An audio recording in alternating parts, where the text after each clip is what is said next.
남편이 시부모님을 모셔온 뒤 4년간 해외 출장을 간다고 했다. 나는 공항에서 그를 배웅한 뒤 블랙카드 6개를 잠그고 이혼 서류를 제출했고 시댁은 경악했다. 안녕하세요.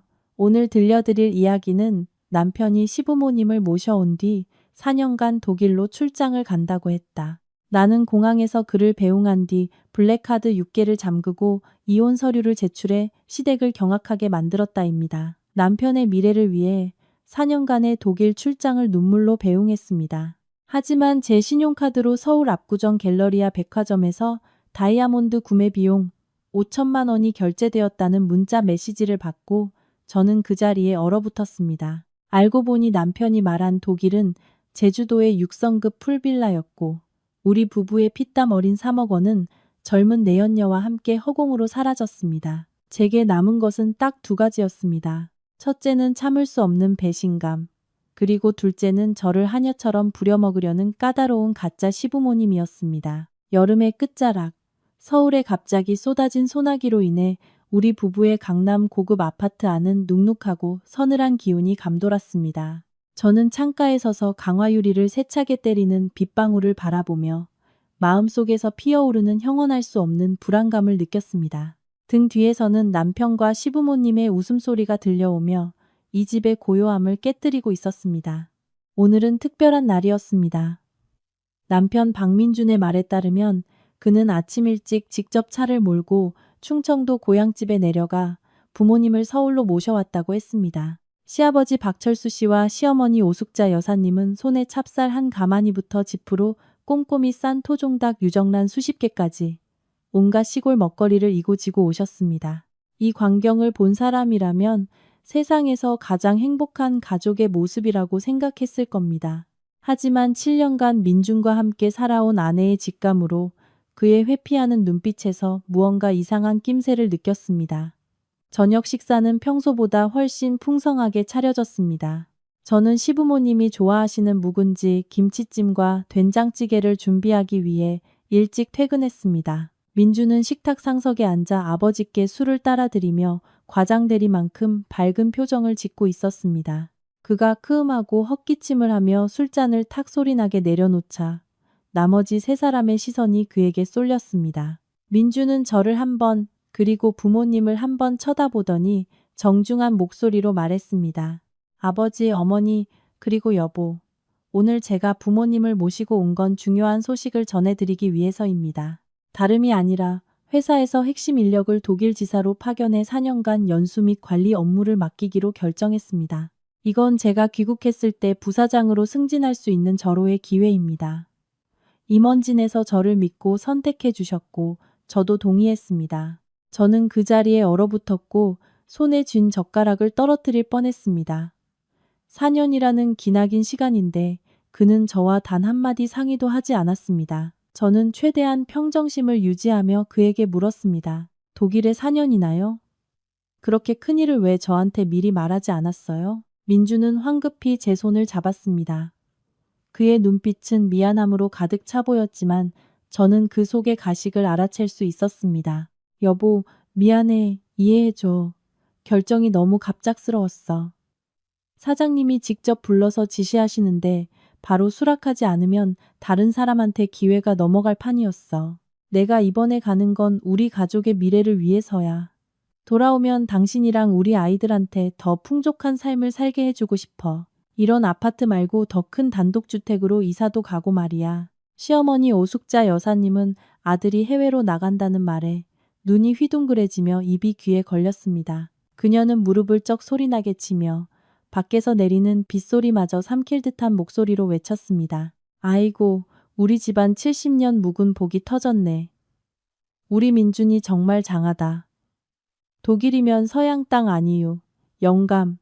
이 동네에서 제일 출세했네. 아들아, 걱정 말고 다녀오너라. 집안일은 지혜 제가 다 알아서 할 테니. 시아버지 박철수 씨도 고개를 끄덕이며 만족스러운 표정으로 술잔을 기울였습니다. 사나이는 뜻을 세우면 천하를 누벼야지. 내가 가는 게 맞다. 우린 전적으로 널 지지한다. 민주는 저를 향해 믿음을 주려는 듯 제 손을 살며시 쥐었지만 그의 손은 얼음장처럼 차가웠습니다. 그는 자신이 완벽하다고 부르는 계획을 계속해서 설명했습니다. 여보, 내가 멀리 가면 당신 혼자 집에 있는 것도, 연로하신 부모님이 시골에 계신 것도 마음이 안 놓여. 그래서 깊이 생각해 봤는데 내가 없는 4년 동안 부모님이 여기 와서 당신이랑 같이 사는 게 좋겠어. 집안 분위기도 좋고 부모님이 당신 밥도 챙겨주실 수 있고 당신도 나 대신 부모님 건강 챙겨드리면서 효도할 수 있잖아. 당신은 현명하고 이해심 많은 아내니까 날 실망시키지 않을 거지, 응? 민준의 말은 보이지 않는 올가미처럼 제 목을 조여왔습니다. 그는 저를 빼도 박도 못하는 상황으로 몰아넣었습니다. 만약 제가 거절한다면 저는 남편의 승진을 가로막고 시부모 봉양을 거부하는 이기적이고 속 좁은 며느리가 될 것입니다. 하지만 동의한다면 남편은 먼 타국에 있는 동안 까다롭고 잔소리 심하기로 유명한 시어머니와 함께 살아야 하는 끔찍한 미래가 그려졌습니다. 시어머니를 쳐다보니 그녀는 제 태도를 살피듯 저를 뚫어지게 보고 있었습니다. 저는 심호흡을 하며 가슴속에서 차오르는 불쾌감을 억눌렀습니다. 당신이 커리어를 위해 출장 가는 건 막지 않겠어요. 하지만 부모님을 4년 동안 여기 모시고 사는 건 다시 생각해 봐야 할 것 같아요.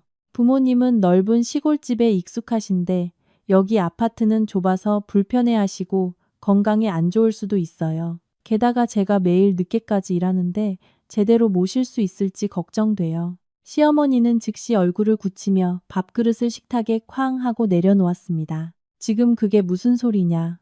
지혜야, 이 늙은이들이 촌스럽고 더럽다는 거냐? 아니면 우리더러 내 집에 얹혀 살기 싫다는 거냐? 내 아들이 피땀 흘려 번 돈으로 이 집을 지탱하고 있어. 이제 아들이 잠시 집을 비우니 부모 좀 돌봐달라는데 벌써부터 난리구나. 그러고도 현모양처라고 할 수 있겠어?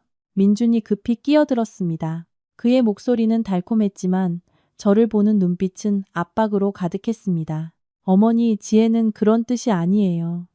그냥 부모님이 불편하실까봐 걱정하는 거죠. 여보, 부모님도 연세가 있으셔서 언제 편찮으실지 모르는데 시골에 두면 내가 멀리서 마음 편히 일할 수가 없어. 나를 생각해서라도 조금만 더 이해해줘. 내가 가족을 위해 고생하는 걸 도와준다고 생각해줘. 약속할게. 독일에서 버는 월급은 전부 당신한테 보내줄 테니 사고 싶은 거, 쓰고 싶은 거 마음대로 해.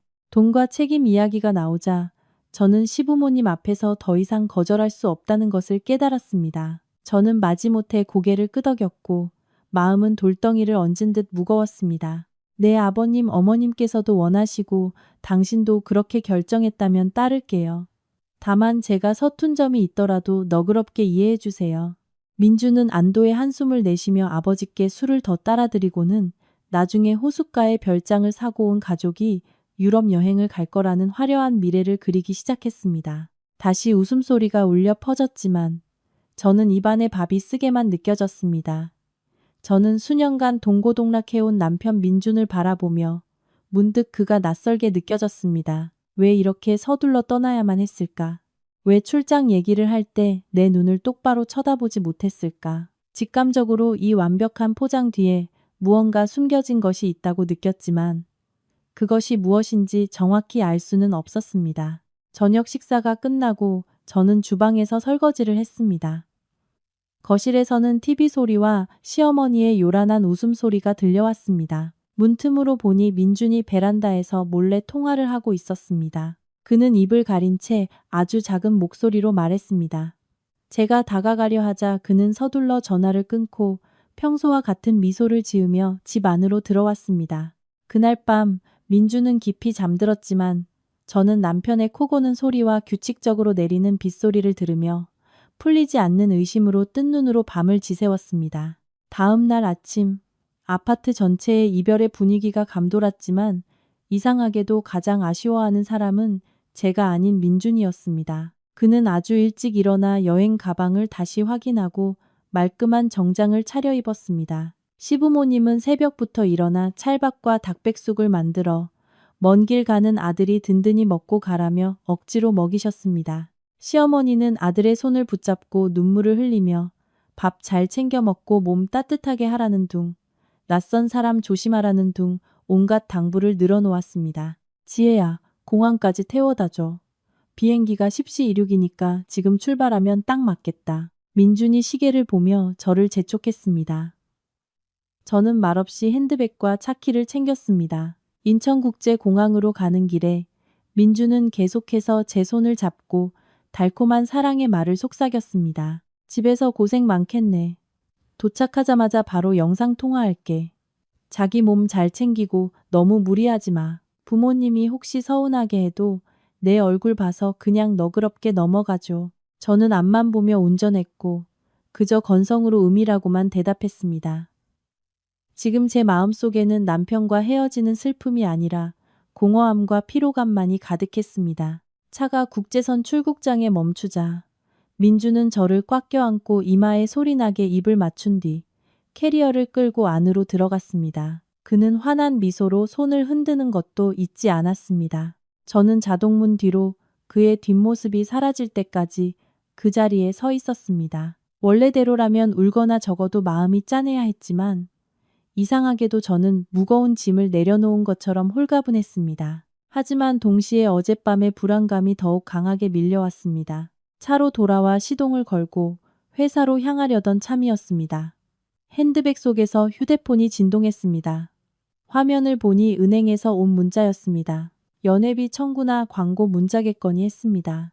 무시하려 했지만 직업적인 습관 때문에 휴대폰을 들었습니다. 화면에 뜬 한 줄의 메시지는 제가 길가에 급정거하게 만들었고 심장은 가슴 밖으로 튀어나올 듯이 뛰었습니다. 고객님의 가족카드, 국제로 압구정 갤러리아 백화점에서 5천만 원이 결제되었습니다. 저는 눈을 비비고 그 메시지를 5번이나 다시 읽었습니다. 5천만 원이라는 거액, 그리고 장소는 서울 한복판의 최고급 백화점. 머릿속이 아찔해졌습니다. 이 가족카드는 민준이 필요할 때나 고객 접대 시 사용하도록 제가 만들어준 것이었습니다.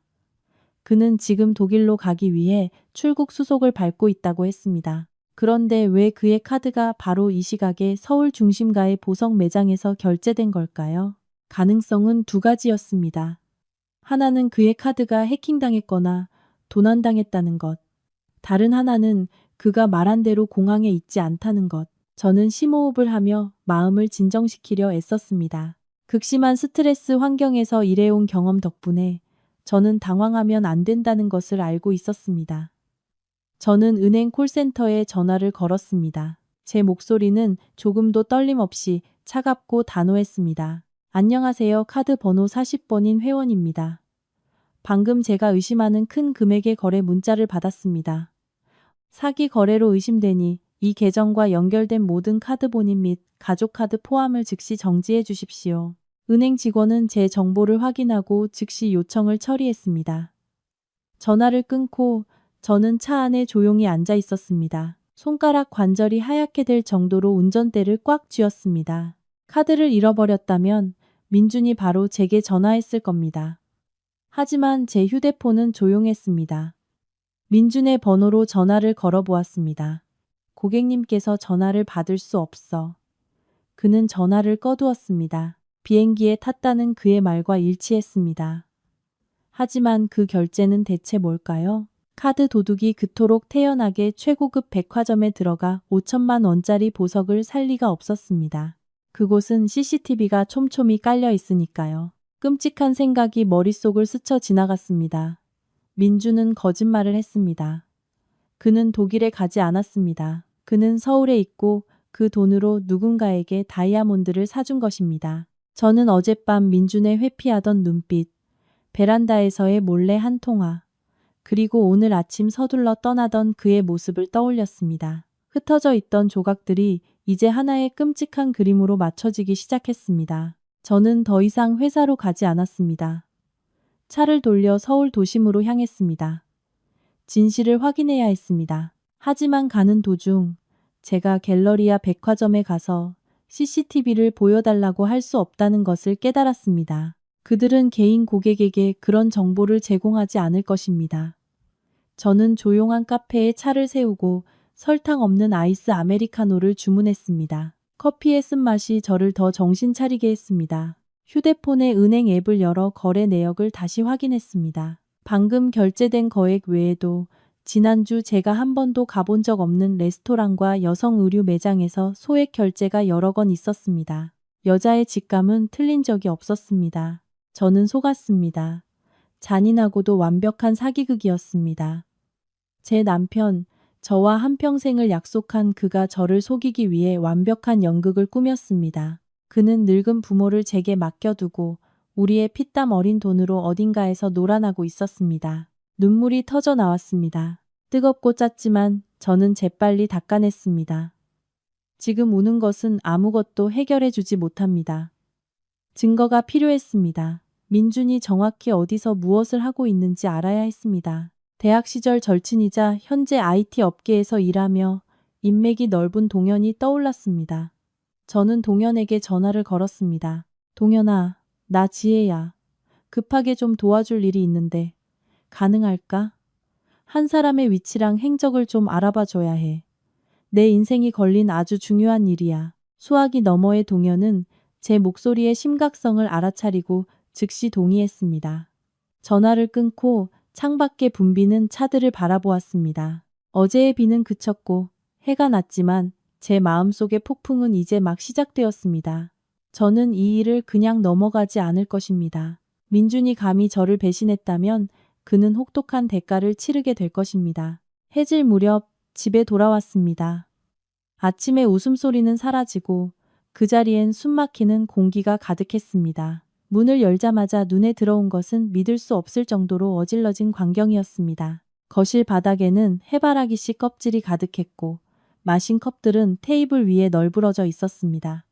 TV는 코미디 프로그램이 나오며 볼륨이 최대로 켜져 있었습니다. 시아버지는 소파에 다리를 올린 채 코를 골며 자고 있었고 시어머니는 냉장고를 뒤지고 있었습니다.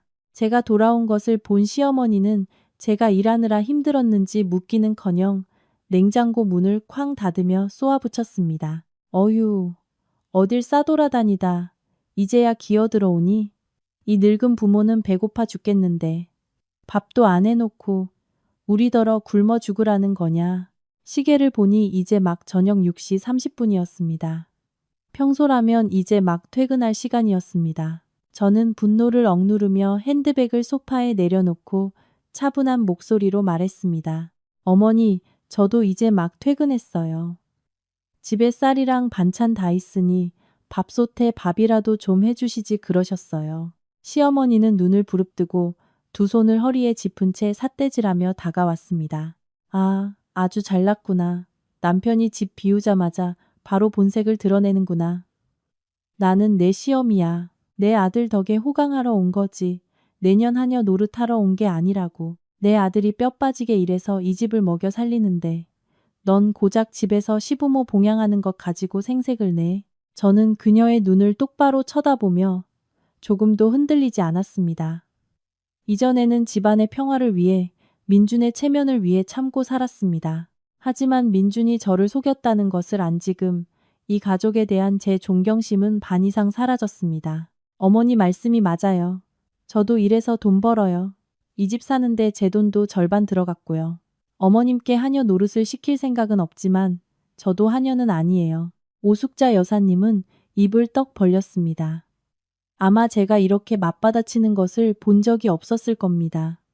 그녀가 소리를 지르려 하자 저는 손을 들어 막았습니다. 저는 바로 본론으로 들어갔습니다. 저 피곤해요. 싸우고 싶지 않아요. 하지만 우리가 한동안 같이 살아야 하니 마찰을 피하기 위해 몇 가지 규칙을 정해야겠어요. 저는 주방으로 가물 한 잔을 단숨에 마시고 거실로 돌아왔습니다. 어느새 잠에서 깬 시아버지도 어리둥절한 표정으로 저를 보고 있었습니다. 저는 또렷하게 선언했습니다. 첫째, 식사 문제.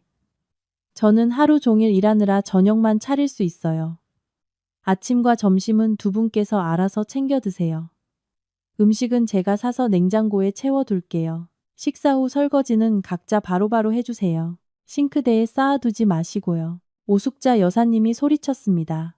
네가 감히. 저는 그녀의 말을 끊고 두 번째 규칙을 말했습니다. 둘째, 위생 문제.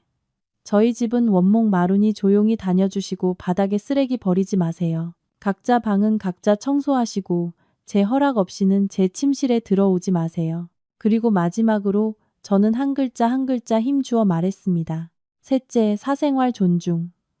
저는 퇴근하면 쉬어야 하니 조용히 말씀해 주세요.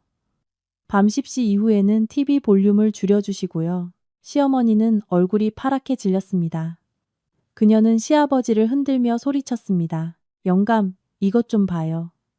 당신 며느리가 시부모 머리 꼭대기에 올라서려고 하잖아요. 민준이가 집 떠난 지 하루도 안 됐는데 벌써 우리를 내쫓으려고 하잖아요. 아이고, 내 팔자야. 시아버지도 미간을 찌푸리며 가부장적인 목소리로 낮게 말했습니다. 지혜야, 네가 지금 말이라고 하니? 우리는 어른이고 넌 아랫사람으로서 존중할 줄 알아야지. 지금 누구한테 조건을 거는 거냐? 이 집은 내 아들 집이야. 우리가 어떻게 지내든 우리 마음이다. 저는 씁쓸하게 웃었습니다.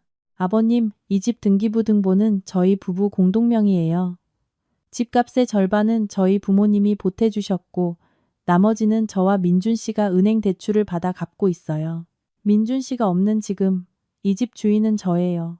제가 대출금 갚으려면 일해야 하니 다 같이 규칙적으로 살자는 것뿐이에요. 불편하시면 넓은 시골집으로 돌아가셔도 돼요. 제 말은 두 사람의 얼굴에 찬물을 끼얹는 것과 같았습니다. 그들은 시골에는 에어컨도 푹신한 침대도 없다는 것을 잘 알고 있었습니다. 시어머니는 입을 다물었지만 저를 보는 눈빛은 증오로 가득했습니다. 그래, 잘났다. 어디 두고 보자. 내가 당장 민준이한테 전화해서 마누라 교육 어떻게 시켰는지 물어볼 테니. 그녀는 휴대폰을 꺼내 민준에게 미친 듯이 전화를 걸었습니다. 하지만 당연히 수화기 너머에서는 전화기가 꺼져 있어 라는 안내 음성만 흘러나왔습니다. 저는 절망적으로 버튼을 누르는 그녀를 보며 속으로 비웃었습니다. 당신 아들은 지금 내연녀와 놀아나느라 바쁜데 당신 하소연을 들어줄 시간이 어디 있겠어요. 그날 저녁, 저는 밥을 짓지 않고 방에 들어가 문을 잠갔습니다. 밖에서는 시어머니의 고함과 그릇 부딪히는 소리가 요란하게 들려왔습니다. 저는 헤드폰을 끼고 클래식 음악을 들으며 바깥의 혼란스러운 세상과 저를 분리시키려 애썼습니다.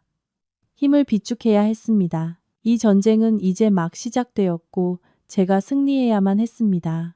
남편이 없는 첫날 밤, 저는 외롭지 않았습니다. 오히려 그 어느 때보다 강해진 기분이었습니다. 저는 스스로에게 다짐했습니다. 이지혜 약해지지 마. 너 자신과 내 것을 지켜야 해. 다음 날 아침, 저는 평소보다 일찍 일어나 정성껏 화장을 하고 위험 있어 보이는 네이비색 정장 원피스에 블레이저를 걸쳤습니다. 방을 나서자 식탁에서 빵을 씹으며 저를 쏘아보는 시어머니의 눈빛을 무시하고 곧장 현관으로 향했습니다. 오늘은 바로 회사로 가지 않았습니다. 윤 변호사님과 약속이 있었습니다. 윤 변호사님의 법률사무소는 조용한 오피스 빌딩 11층에 있었습니다. 윤 변호사님은 제가 오래전부터 알고 지낸 분으로 날카롭고 성실하기로 유명했습니다. 저는 아침 일찍 출력해온 은행 거래 내역서를 그의 책상 위에 올려놓았습니다. 변호사님, 이 돈의 흐름을 추적할 방법이 있는지 봐주세요. 윤 변호사님은 안경을 고쳐 쓰고 서류를 꼼꼼히 살폈습니다. 사무실은 종이 넘기는 소리만 들릴 뿐 쥐 죽은 듯 조용했습니다. 15분 후 그는 심각한 표정으로 고개를 들었습니다. 지혜 씨, 상황이 생각보다 복잡하네요. 저희 직원을 통해 이 거래들을 교차 확인해 봤습니다. 지난 6개월간 남편분께서 총 3억 원을 최윤아라는 이름의 계좌로 조금씩 이체했습니다. 3억 원. 저는 청천벽력 같은 소리에 귀가 먹먹해졌습니다. 그것은 지난 7년간 우리 부부가 모은 전 재산이었습니다. 제가 힘들게 모은 주식 투자 수익금까지 합친 돈이었습니다. 우리는 그 돈으로 올해 말에 더 넓은 타운하우스로 이사갈 계획이었습니다. 그런데 최윤아, 이름이 낯익었습니다. 기억을 더듬어 보았습니다. 맞다. 2년 전 민준의 회사에 있던 인턴, 회사 송년회에서 한 번 본 적이 있었습니다. 앳된 얼굴에 꿀처럼 달콤한 목소리, 언제나 울 것 같은 촉촉한 눈을 가진 여자였습니다. 그때 그녀는 민준에게 착 달라붙어 부장님, 부장님 하며 살갑게 굴었습니다. 저는 순하고 예의 바른 아이라고 칭찬까지 했었는데 제 손으로 호랑이를 키운 셈이었습니다. 윤 변호사님이 분석을 이어갔습니다. 그의 목소리는 차분했지만 한마디 한마디가 제 가슴을 손톱이 살을 파고들어 아팠습니다. 민주는 이 계획을 오래전부터 준비했던 것입니다. 그는 우리의 공동 재산을 빼돌려 내연녀와 새로운 보금자리를 꾸몄습니다. 3억 원은 제 땀과 눈물, 밤새워 일했던 시간들, 제 자신을 위해 쇼핑 한번 제대로 하지 않고 아꼈던 돈이었습니다. 그런데 그는 그 돈을 두 손으로 여자에게 바쳤습니다. 이제 어떻게 해야 하죠, 변호사님? 그 돈을 그냥 잃을 수는 없어요. 윤 변호사님은 동정 어린 눈빛으로 저를 바라보았습니다. 지금은 침착해야 합니다. 돈의 흐름에 대한 증거는 확보했지만 되찾으려면 이것이 부부 공동 재산이며 재산을 빼돌리기 위한 목적으로 지혜 씨의 동의 없이 송금되었다는 것을 증명해야 합니다. 제가 이혼 소장과 재산 동결을 위한 가압류 신청서 작성을 도와드리겠습니다. 하지만 그 전에 민준 씨가 지금 어디에 있는지 확실히 확인해야 합니다. 저는 증오로 불타는 눈빛으로 고개를 끄덕였습니다. 반드시 찾아낼 거예요. 변호사님, 감사합니다. 법률사무소를 나와 차에 앉아 있으니 울분이 목구멍까지 차올랐습니다. 거리의 사람들을 바라보았습니다. 모두 자신의 삶을 위해 바쁘게 살아가고 있었습니다. 저 밖에도 저처럼 속고 있는 여자들이 얼마나 많을까요? 민준의 달콤한 말들이 떠올랐습니다. 모든 건 가족을 위해서야. 난 당신을 가장 사랑해. 알고 보니 전부 얄팍한 거짓말이었습니다. 저는 휴대폰 배경화면으로 해두었던 결혼사진을 보았습니다. 사진 속 민주는 환하게 웃으며 제 손을 꽉 잡고 있었습니다. 지금 다시 보니 역겨울 뿐이었습니다. 저는 배경화면을 검은색으로 바꿨습니다. 오늘부터 박민준은 제 마음속에서 죽었습니다. 오직 박민준이라는 이름의 정만 남았을 뿐입니다. 저는 민준의 회사로 차를 몰았습니다. 그의 상사를 만나야 했습니다. 독일 출장이라는 연극의 막을 내려야 했습니다. 그의 가면이 벗겨졌을 때 그에게 무엇이 남을지 보고 싶었습니다. 민준의 회사는 여의도의 현대적인 유리 건물에 있었습니다. 로비에 들어서며 자신감 있는 태도를 되찾기 위해 심호흡을 했습니다. 저는 바람을 피우거나 난동을 부리러 온 것이 아니었습니다. 남편을 걱정하는 아내의 모습으로 그의 거짓말을 폭로하기 위한 완벽한 위장으로 온 것이었습니다. 안내 데스크 직원이 저를 알아보고 미소 지으며 인사했습니다. 안녕하세요, 지혜님. 민준 부장님 찾아오셨어요? 그런데 부장님 지금 휴가 중이신데요. 저는 가볍게 미소 지었습니다. 완벽하게 계산된 미소였습니다. 알고 있어요. 김 이사님께 개인적인 일로 찾아뵈러 왔어요. 미리 약속은 해뒀고요. 거짓말이었습니다. 약속 같은 건 없었습니다. 하지만 부장의 아내라는 위치라면 김 이사님이 몇 분 정도는 시간을 내줄 것이라 믿었습니다. 저는 곧장 이사실로가 문을 노크했습니다. 들어오세요라는 김 이사님의 목소리가 들려왔습니다. 문을 열고 들어가자 서류를 보던 김 이사님이 저를 보고 조금 놀란 듯 안경을 벗었습니다. 지혜 씨 아니에요? 오늘 여긴 어쩐 일로? 무슨 일 있어요?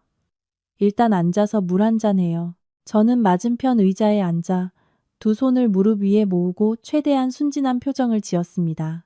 안녕하세요, 이사님. 갑자기 찾아뵈어 죄송합니다. 다름이 아니라 어제 남편이 너무 급하게 독일로 가는 바람에 제가 정신이 없어서 현지 주소를 제대로 못 물어봤어요. 약이라도 좀 보내주려고요. 너무 급하게 가서 도착해도 아직 현지 유심을 못 샀을 것 같아 전화도 안 되고요. 그래서 이사님께 독일 지사 연락처 좀 여쭤보려고 왔습니다. 김 이사님은 믿을 수 없다는 듯 눈을 동그랗게 뜨고 저를 쳐다보았습니다. 그녀는 미간을 찌푸리며 되물었습니다. 독일이라니요? 민준 부장이 독일에 갔다고요? 이번에는 제가 놀란 척 눈을 동그랗게 떴습니다. 네. 회사에서 4년간 연수 및 지사 관리 업무로 파견 보내서 돌아오면 승진시켜준다고 했는데요. 어제 오전 10시 비행기로 떠났어요. 김 이사님은 웃었지만 그 웃음에는 의아함과 심각함이 묻어 있었습니다. 지혜 씨, 뭔가 착오가 있는 것 같은데요. 우리 회사는 독일에 지사도 없고 설령 프로젝트가 있다 해도 파견 대상은 민준 부장이 아니에요. 민준 부장은 어제부터 2주간 연차 휴가를 냈어요. 사유서에는 아내가 위독하여 간병 및 싱가포르 병원 치료 동행이라고 적혀 있던데요. 저는 그 자리에 얼어붙었습니다. 마치 머리부터 발끝까지 얼음물을 뒤집어 쓴 기분이었습니다. 아내가 위독하다고 그가 감히 제 건강과 생명을 자신의 쾌락을 위한 방패막이로 삼다니. 그가 내연녀와 놀아나기 위해 제가 아프다고 저주를 퍼붓다니. 분노가 격렬하게 치밀어 올랐지만 저는 간신히 참고 당황하고 고통스러운 표정만 드러냈습니다. 저는 떨리는 목소리로 말했습니다. 이사님, 정말인가요? 남편이 제가 아프다고 했다고요? 저는 이렇게 멀쩡하게 출근하고 있는데 왜 그런 말을 했을까요? 김 이사님은 현명한 여성이었습니다. 제 태도와 민준의 말의 모순을 보고 그녀는 어렴풋이 사태를 짐작했습니다. 그녀는 자리에서 일어나 제 어깨를 가볍게 두드렸습니다. 지혜씨, 진정하고 내 말 들어요. 내가 확실히 말하는데 회사에서는 민준 부장을 독일로 파견 보낸 적이 없어요. 민준 부장이 지혜씨와 회사 양쪽에 거짓말을 한 것은 심각한 직업윤리 위반이에요. 민준 부장이 정말 비행기를 탔는지는 확실해요? 저는 고개를 끄덕였습니다. 눈물이 뚝뚝 떨어지기 시작했습니다. 이번에는 정말로 억울함에 흘리는 눈물이었습니다. 제가 공항까지 배웅했어요. 그런데 오늘 아침 남편 신용카드로 서울에서 보석을 샀다는 문자를 받았어요. 이사님, 저 사기당했어요. 남편이 저와 늙은 부모님까지 모두 속였어요. 김 이사님은 한숨을 쉬며 고개를 저었습니다. 민준 부장, 정말 간이 컸구나. 그가 이 정도로 막 나가는 사람일 줄은 몰랐네. 걱정 말아요. 업무 인수인계 전에 민준 부장의 모든 업무와 장부를 다시 확인할게요. 만약 회사까지 속였다면 절대 그냥 넘어가지 않을 거예요. 그리고 지혜씨 가정사는 일단 마음 진정하고 해결해요. 행정적으로 도움이 필요하면 언제든 말하고요. 저는 작은 목소리로 감사 인사를 하고 사무실을 나왔습니다. 이사실을 나오자 오늘따라 서울의 하늘이 잿빛으로 보였습니다.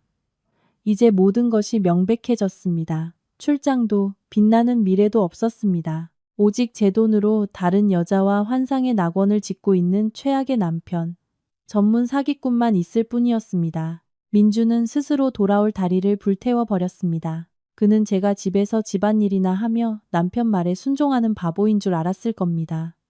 그는 틀렸습니다. 여자가 벼랑 끝에 몰리면 그 저항은 어떤 폭풍보다도 강력할 것입니다. 저는 휴대폰을 꺼내 윤 변호사님께 전화를 걸었습니다. 변호사님 바로 진행해 주세요. 모든 걸 동결시키고 싶어요. 그가 단 한 푼도 손에 쥐지 못하게 만들어서 그때 그와 그 여자의 소위 진정한 사랑이 얼마나 갈지 보고 싶어요. 저는 걷기 시작했습니다. 대리석 바닥에 제 구두굽 소리가 차갑고 단호하게 울려 퍼졌습니다. 이 게임은 이제부터가 진짜 시작이었습니다.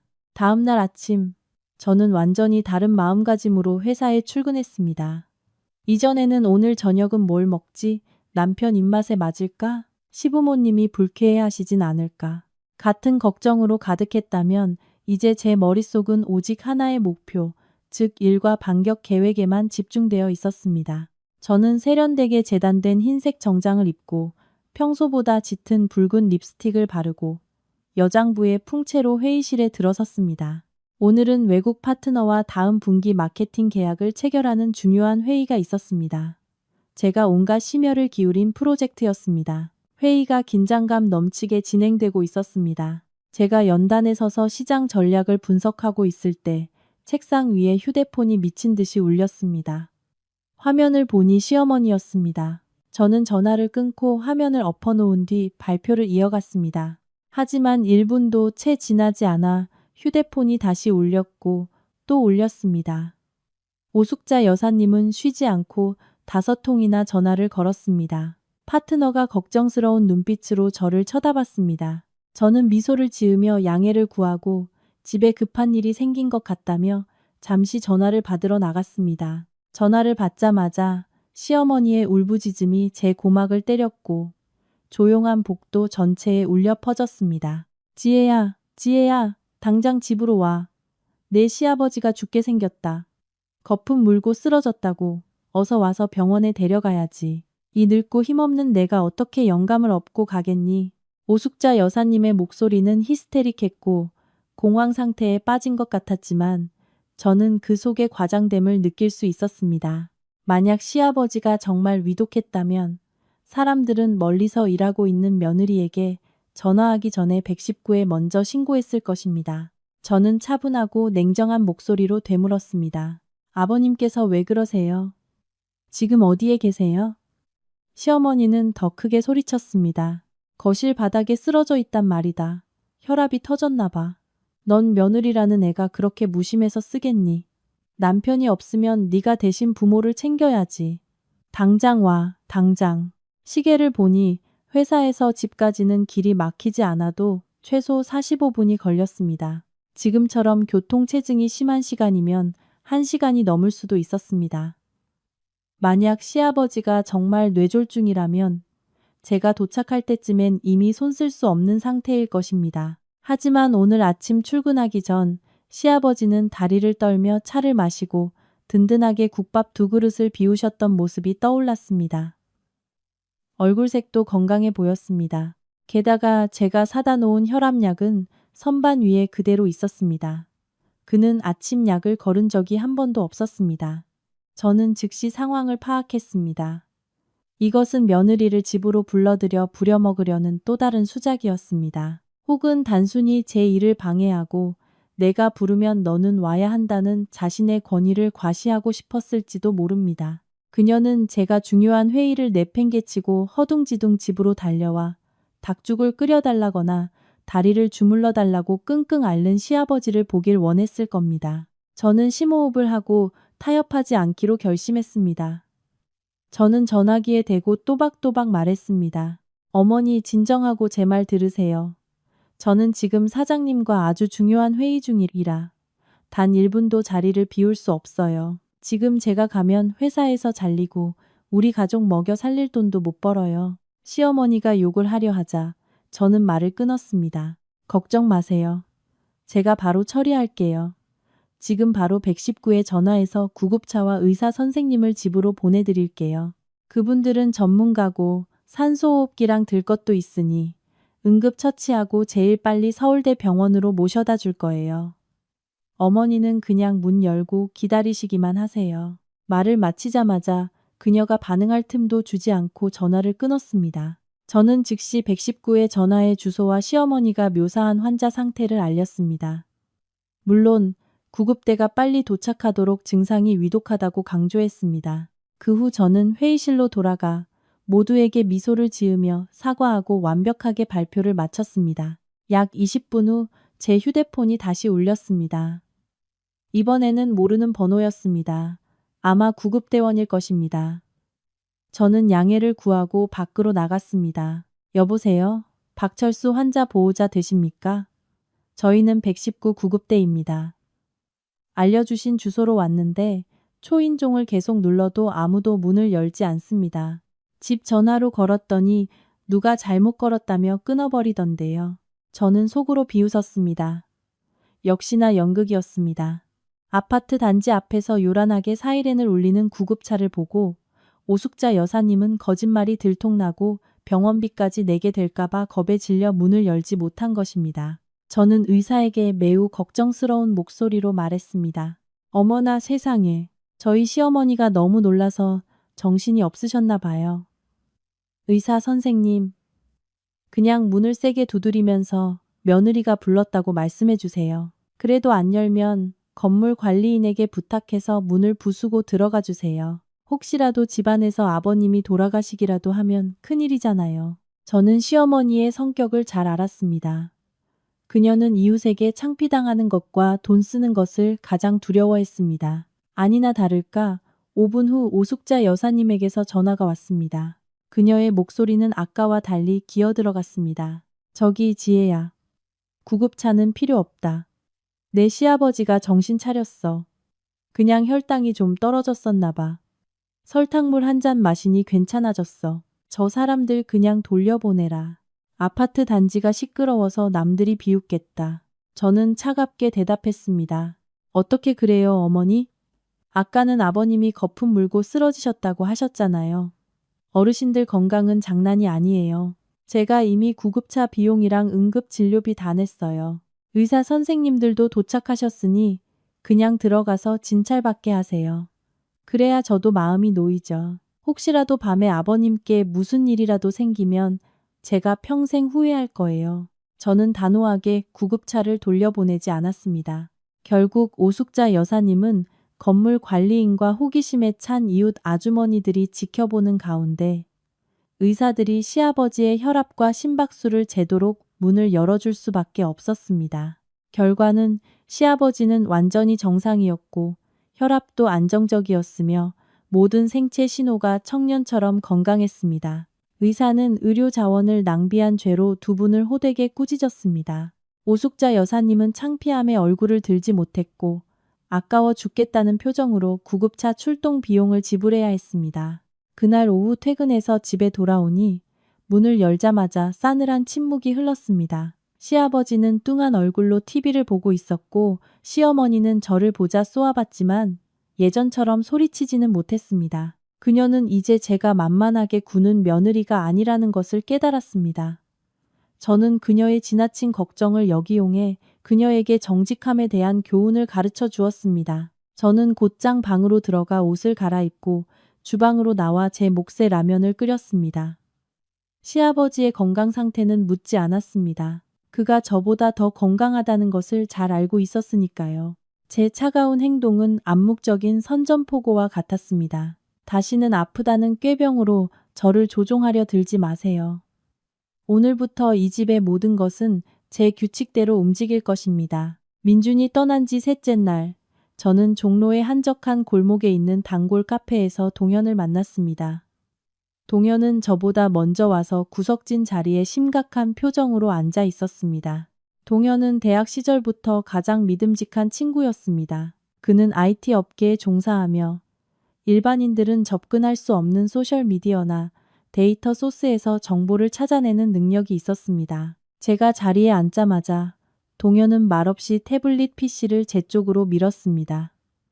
화면에는 선명하게 확대된 사진 한 장이 있었습니다. 이건 내 친구가 어제 제주공항에서 우연히 찍은 사진이야.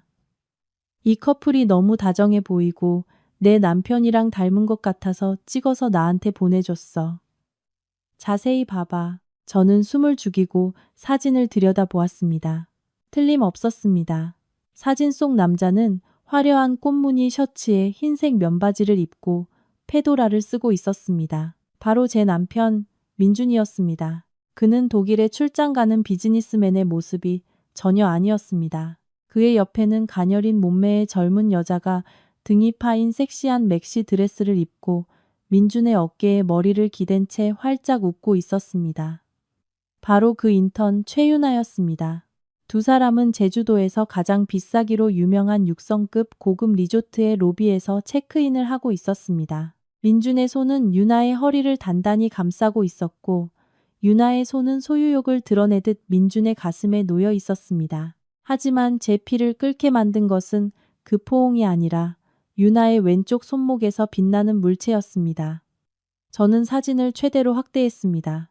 그녀의 하얀 손목에는 다이아몬드가 박힌 롤렉스 데이저스트 시계가 반짝이고 있었습니다. 한 달 전 민준이 프로젝트에서 큰 보너스를 받았다며 자랑했던 일이 떠올랐습니다. 그는 파트너를 만날 때 폼나게 차고 다닐 고급 시계를 자신에게 선물하고 싶다고 했습니다. 그때 저는 그 말을 믿었고 남편의 기쁨에 함께 기뻐했습니다.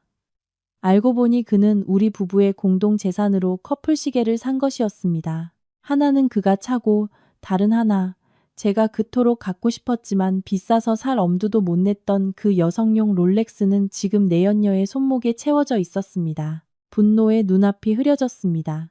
배신감과 무시당했다는 느낌이 저를 덮쳤습니다.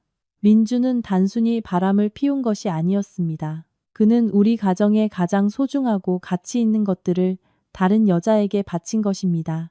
동현이 걱정스럽게 물었습니다. 지혜야, 괜찮아. 숙소 예약 정보도 더 찾아냈어. 제주 신라호텔 오션뷰 풀빌라를 7일간 예약했더라. 1박에 500만 원짜리 방이야.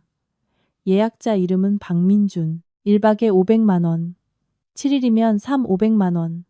여기에 비즈니스 클래스 항공권, 식비, 선물을 더하면 이번 여행에 거의 5천만 원 이상을 쓴 셈입니다. 그런데 집에서는 시어머니가 저에게 나물 한 단, 고기 한 근을 가지고 잔소리를 했습니다. 민주는 항상 회사 사정이 어렵고 보너스가 삭감되었다며 제게 생활비를 적게 주려고 했습니다. 그러면서 내연녀에게는 돈을 아끼지 않았습니다. 저는 눈물을 닦고 동현을 쳐다보았습니다. 눈빛은 단호했습니다. 나 괜찮아. 정말 고마워. 동현아. 이 사진과 예약 정보는 소송을 위한 결정적인 증거가 될 거야. 동현은 고개를 끄덕였습니다. 모든 데이터를 저장해뒀어. 그 내연녀가 페이스북에 올린 체크인 기록까지. 친구 공개로 해뒀지만 내가 알아냈지. 예비 신랑이 미리 신혼여행 데려와 줬다고 자랑했더라. 예비 신랑. 신혼여행. 그 단어들이 제 가슴에 소금을 뿌리는 것 같았습니다. 민주는 그녀에게 무슨 약속을 한 걸까요? 집에 있는 늙은 아내와 이혼하고 그녀와 결혼하겠다고. 제가 그가 바람 피우는 동안 집이나 지키는 멍청한 식모라고? 저는 정신을 차리기 위해 손톱이 손바닥을 파고들 정도로 주먹을 꽉 쥐었습니다. 좋아, 박민준. 재벌 흉내 내며 휴가를 즐기고 싶다고? 내가 진짜 재벌 노름이 뭔지 보여주지. 네가 지금 천국에 있다면 내가 당장 지옥으로 끌어내려 줄게. 저는 동현을 향해 말했습니다. 하나만 더 부탁할게. 그들의 SNS 동향을 계속 감시해줘. 난 지금 윤 변호사님 만나러 가야겠어. 이제 수도꼭지를 잠글 시간이야. 저는 자리에서 일어나 옷매무새를 가다듬었습니다. 처음의 고통은 이제 행동하는 힘으로 바뀌었습니다. 저는 더 이상 순종적인 아내가 아니었습니다. 저는 유능한 마케팅 이사 이지혜이며 제 냉철한 머리로 공정을 되찾을 것입니다. 그 체크인 사진은 민준을 빈손으로 제 인생에서 영원히 퇴장시킬 편도 티켓이 될 것입니다. 윤 변호사님의 사무실은 오늘따라 유난히 분주했지만 그는 제 사건을 특별히 우선으로 처리해 주었습니다. 저는 동현과 함께 수집한 최신 증거들을 모두 그의 책상 위에 올려놓았습니다. 제주도 사진, 리조트 예약 정보, 그리고 민준이 비행기 타기 직전 갤러리아 백화점에서 롤렉스 시계를 구입한 상세 내역서까지. 윤 변호사님은 서류 한 장 한 장을 꼼꼼히 살피며 만족스럽게 고개를 끄덕였습니다. 아주 좋습니다. 지혜 씨. 이 증거들이라면 법원에 가압류 신청을 할 충분한 근거가 됩니다. 민준 씨의 행위는 명백한 재산 은닉의 정황을 보입니다. 최윤아 씨에게 3억 원을 이체하고 출장을 간다고 거짓말을 한 채 호화로운 생활을 한 것은 확실한 법적 근거가 됩니다. 저는 허리를 꼿꼿이 세우고 조금의 떨림도 없는 목소리로 말했습니다. 변호사님, 오늘 바로 일방적 이혼 소송을 제기하고 싶어요. 동시에 박민준 명의의 모든 은행 계좌 급여 통장, 증권 계좌 포함을 동결시켜 주세요. 그가 타고 다니는 벤츠 차량도 양도나 담보대출을 금지시켜 주시고요. 윤 변호사님은 걱정스러우면서도 존경스러운 눈빛으로 저를 바라보았습니다. 지혜 씨, 정말 신중하게 생각하셨습니까? 일단 소장이 제출되고 동결 명령이 내려지면 더 이상 돌이킬 수 없습니다. 법적으로는 시간이 걸리겠지만 사실상 부부 관계는 즉시 끝나는 겁니다. 저는 씁쓸하지만 단호한 미소를 지었습니다. 돌이킬 길이요? 그 사람이 그 여자와 제주도행 비행기에 오르는 순간 제 모든 퇴로를 막아버렸어요. 변호사님, 저는 더 이상 미련이 없어요. 그 가짜 가족을 위해 쏟았던 제 노력이 아까울 뿐이에요. 그냥 진행해 주세요. 빠르면 빠를수록 좋아요. 오늘 오후나 내일 아침까지 그의 카드가 쓸모없는 플라스틱 조각이 되게 하고 싶어요. 윤 변호사님은 고개를 끄덕이며 즉시 비서를 불러 서류 작성을 시작했습니다. 저는 컴퓨터 화면에 나타나는 글자들을 지켜보았습니다. 이혼 청구 소장, 가압류 신청서, 차가운 법률 용어들이었지만 지금 저를 지켜주는 무기였습니다. 우리는 서류를 완성하기 위해 3시간 동안 쉬지 않고 일했습니다. 저는 소장에 단호하고 힘찬 필체로 서명했습니다. 제 서명이 이렇게 아름답고 힘차게 느껴진 적은 없었습니다. 그것은 해방의 서명이었습니다. 그 후 저는 윤 변호사님과 함께 관할 가정법원에 서류를 제출했습니다. 철저한 준비와 재산 은닉의 위험성이 높은 긴급한 사안이었기에 사건을 맡은 판사는 신속하게 서류를 검토했습니다. 우리는 동결 요청을 보증하기 위한 공탁금을 납부했습니다. 이는 필수 절차였습니다. 저는 망설임 없이 제 개인 비상금을 꺼내 납부했습니다. 오후 늦게 법원의 결정이 내려졌습니다. 붉은 직인이 찍힌 공문이 관련 은행들의 박민준의 계좌를 동결하라고 요구했습니다. 또 다른 사보는 차량 등록 사업소로 보내져 벤츠 차량의 거래를 막았습니다. 결정문을 손에 쥐자 천근만근의 짐을 내려놓은 듯 홀가분했습니다. 이제 돈의 흐름은 막혔습니다. 민주는 더 이상 공동재산에서 단 한 푼도 빼내 내연녀를 위해 쓸 수 없게 되었습니다. 법원을 나서자 오후의 햇살이 붉은 벽돌 바닥을 비추고 있었습니다. 저는 동현에게 전화를 걸었습니다. 다 끝났어, 동현아. 그물은 쳐졌고 이제 물고기가 걸리기만 기다리면 돼. 수화기 너머에서 동현이 통쾌하게 웃었습니다. 최고다. 오늘 밤 제주도에는 큰 폭풍이 몰아치겠네. 너도 집에 가서 좀 쉬어. 집에 있는 두 늙은이랑 싸우려면 힘 비축해야지. 시부모님을 생각하니 다시 한숨이 나왔지만 이제는 그들이 두렵지 않았습니다. 제가 칼자루를 쥐고 있었습니다. 제가 살고 있는 이 집, 법적으로는 부부 공동 명의지만 자금 출처의 대부분은 저희 부모님이셨습니다. 저는 더 이상 제 영역에서 그들이 활개치도록 내버려 두지 않을 것입니다. 저는 승리자의 마음으로 집으로 향했습니다. 박민준, 네가 똑똑하다고 생각했겠지. 나를 속이고 호의호식할 수 있을 거라고 착각하지 마. 여자가 정이 떨어지면 그 누구보다 잔인해질 수 있으니까. 오늘 밤 부유함의 마지막 만찬을 즐기도록 해. 내일부터 너는 말 그대로 거지가 될 테니. 아파트에 도착하니 이미 어두컴컴했습니다. 문을 열자마자 역한 음식 냄새가 코를 찔렀습니다. 거실은 전쟁터처럼 어질러져 있었습니다. 맥주 캔이 널브러져 있었고 먹다 남은 치킨뼈가 탁자 위에 그대로 있었습니다. TV에서는 시끄러운 클럽 음악이 흘러나왔습니다. 시아버지는 소파에 다리를 올린 채 담배를 피우고 있었고 담뱃재는 제 고급 원목 마루 위로 뚝뚝 떨어졌습니다. 시어머니는 소파에 누워 휴대폰을 보며 낄낄거리고 있었습니다. 제가 돌아온 것을 보고도 그들은 인사도 그들이 버려놓은 쓰레기를 치울 생각도 하지 않았습니다. 시어머니가 저를 곁눈질하며 비꼬는 목소리로 말했습니다. 어이구, 이사님 오셨네. 밥도 안 하고 시부모 굶겨 죽일 셈이야? 우리가 치킨 시켜 먹었잖아. 돈 아깝게. 저는 아무 말 없이 TV를 끄고 시아버지 손에 들린 담배를 낚아채 재떨이에 비벼 껐습니다. 제 단호한 행동에 두 사람은 경악했습니다. 네가 지금 뭐 하는 짓이야? 버르장머리 없이. 시아버지가 얼굴이 불그락푸르락해져 소리쳤습니다. 저는 거실 한가운데 서서 칼날처럼 날카로운 눈빛으로 두 사람을 똑바로 쳐다보았습니다. 죄송해요, 아버님. 하지만 이 집에서는 실내 흡연 금지예요. 첫날 말씀드렸잖아요. 그리고 오늘 두 분께 드릴 중요한 말씀이 있어요. 저는 핸드백에서 A사 용지 한 장을 꺼내 치킨뼈 옆 탁자 위에 탁 소리 나게 내려놓았습니다. 그것은 윤 변호사님이 작성했지만 제가 이해하기 쉬운 말로 수정한 통보서였습니다. 이건 거주 종료 요청 통보서예요. 두 분께 3일 내로 짐을 싸서 이 집에서 나가주시길 요청합니다. 공기가 얼어붙었습니다. 시어머니는 입을 떡 벌리고 눈이 튀어나올 것처럼 동그래졌습니다. 그녀는 더듬거리며 말했습니다. 너 지금 뭐라고 했어? 우리를 내쫓겠다고? 이 집은 내 아들 집이야. 네가 무슨 권리로 우리를 내쫓아? 미쳤어? 저는 비웃었습니다. 이 집은 공동명의지만 집값의 90%는 저희 부모님이 저한테 주신 돈이에요. 민준 씨는 은행 대출로 일부만 보탰고 현재 그 대출금은 제가 갚고 있어요. 민준 씨는 다른 여자 따라 도망갔고 저축한 돈도 다 가져갔어요.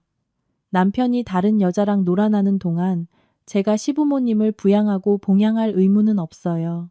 시아버지가 벌떡 일어나 떨리는 손으로 저를 가리켰습니다. 네, 네가 감히 민준이를 모함해? 우리 아들은 집안을 빛내러 독일에 출장 간 거야.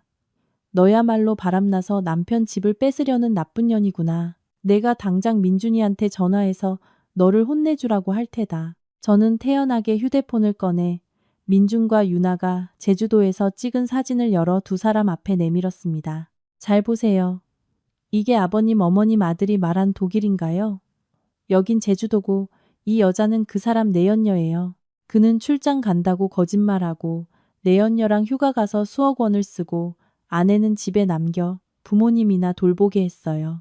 이게 보기 좋으세요? 시어머니가 휴대폰을 낚아채 사진을 뚫어지게 보았습니다. 그녀는 즉시 자기 아들과 그 젊고 예쁜 여자를 알아보았습니다. 그녀의 얼굴색이 붉은색에서 잿빛으로 변했습니다. 하지만 맹목적으로 아들을 감싸는 본성이 드러나 그녀는 휴대폰을 제게 던지며 목에 핏대를 세우고 우겼습니다. 합성 사진이야. 틀림없이 합성 사진이야. 네가 질투심에 눈이 멀어 헛소리를 하는구나. 내 아들은 착하고 효심 깊어서 절대 그럴 리가 없어. 설령 놀러 갔다 해도 남자가 그럴 수도 있지. 아내라는 년이 남편 간수도 못하고 이제 와서 시부모를 내쫓아? 저는 한심하다는 듯 고개를 저었습니다. 이 지경까지 와서도 아들의 잘못을 감싸다니. 제 인내심은 바닥났습니다. 어떻게 생각하시든 자유지만 진실은 진실이에요. 저는 법원에 이혼 소송을 제기했고 법원은 박민준 씨의 재산을 동결시켰어요. 그리고 이 집에 관해서는 제가 합법적인 소유자예요. 3일의 시간을 드릴게요. 3일이 지나도 나가지 않으시면 건물관리사무소와 법원 집행관을 불러 강제로 짐을 빼낼 거예요.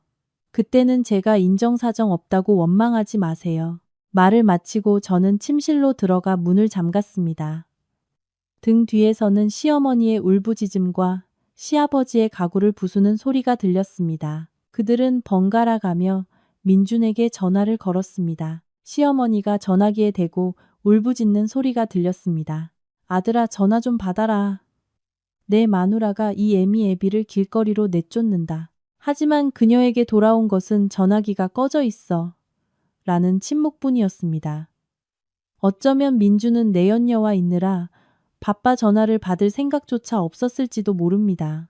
그날 밤 저는 거실에서 들려오는 울음소리를 들으며 조금도 마음이 흔들리지 않았습니다. 잘못된 곳에 베푼 친절은 어리석음일 뿐입니다. 저는 너무 오랫동안 어리석었습니다. 이제는 제 인생을 정리할 시간입니다. 제 집에서 가치 없는 사람들을 청소하는 것부터 시작해서 3일 후 이 집은 본래의 평화를 되찾을 것입니다. 조금은 공허할지라도 깨끗해질 것입니다. 나중에 모든 일이 끝난 뒤에야 저는 제주도에서의 그 운명적인 밤에 대해 자세히 들을 수 있었습니다.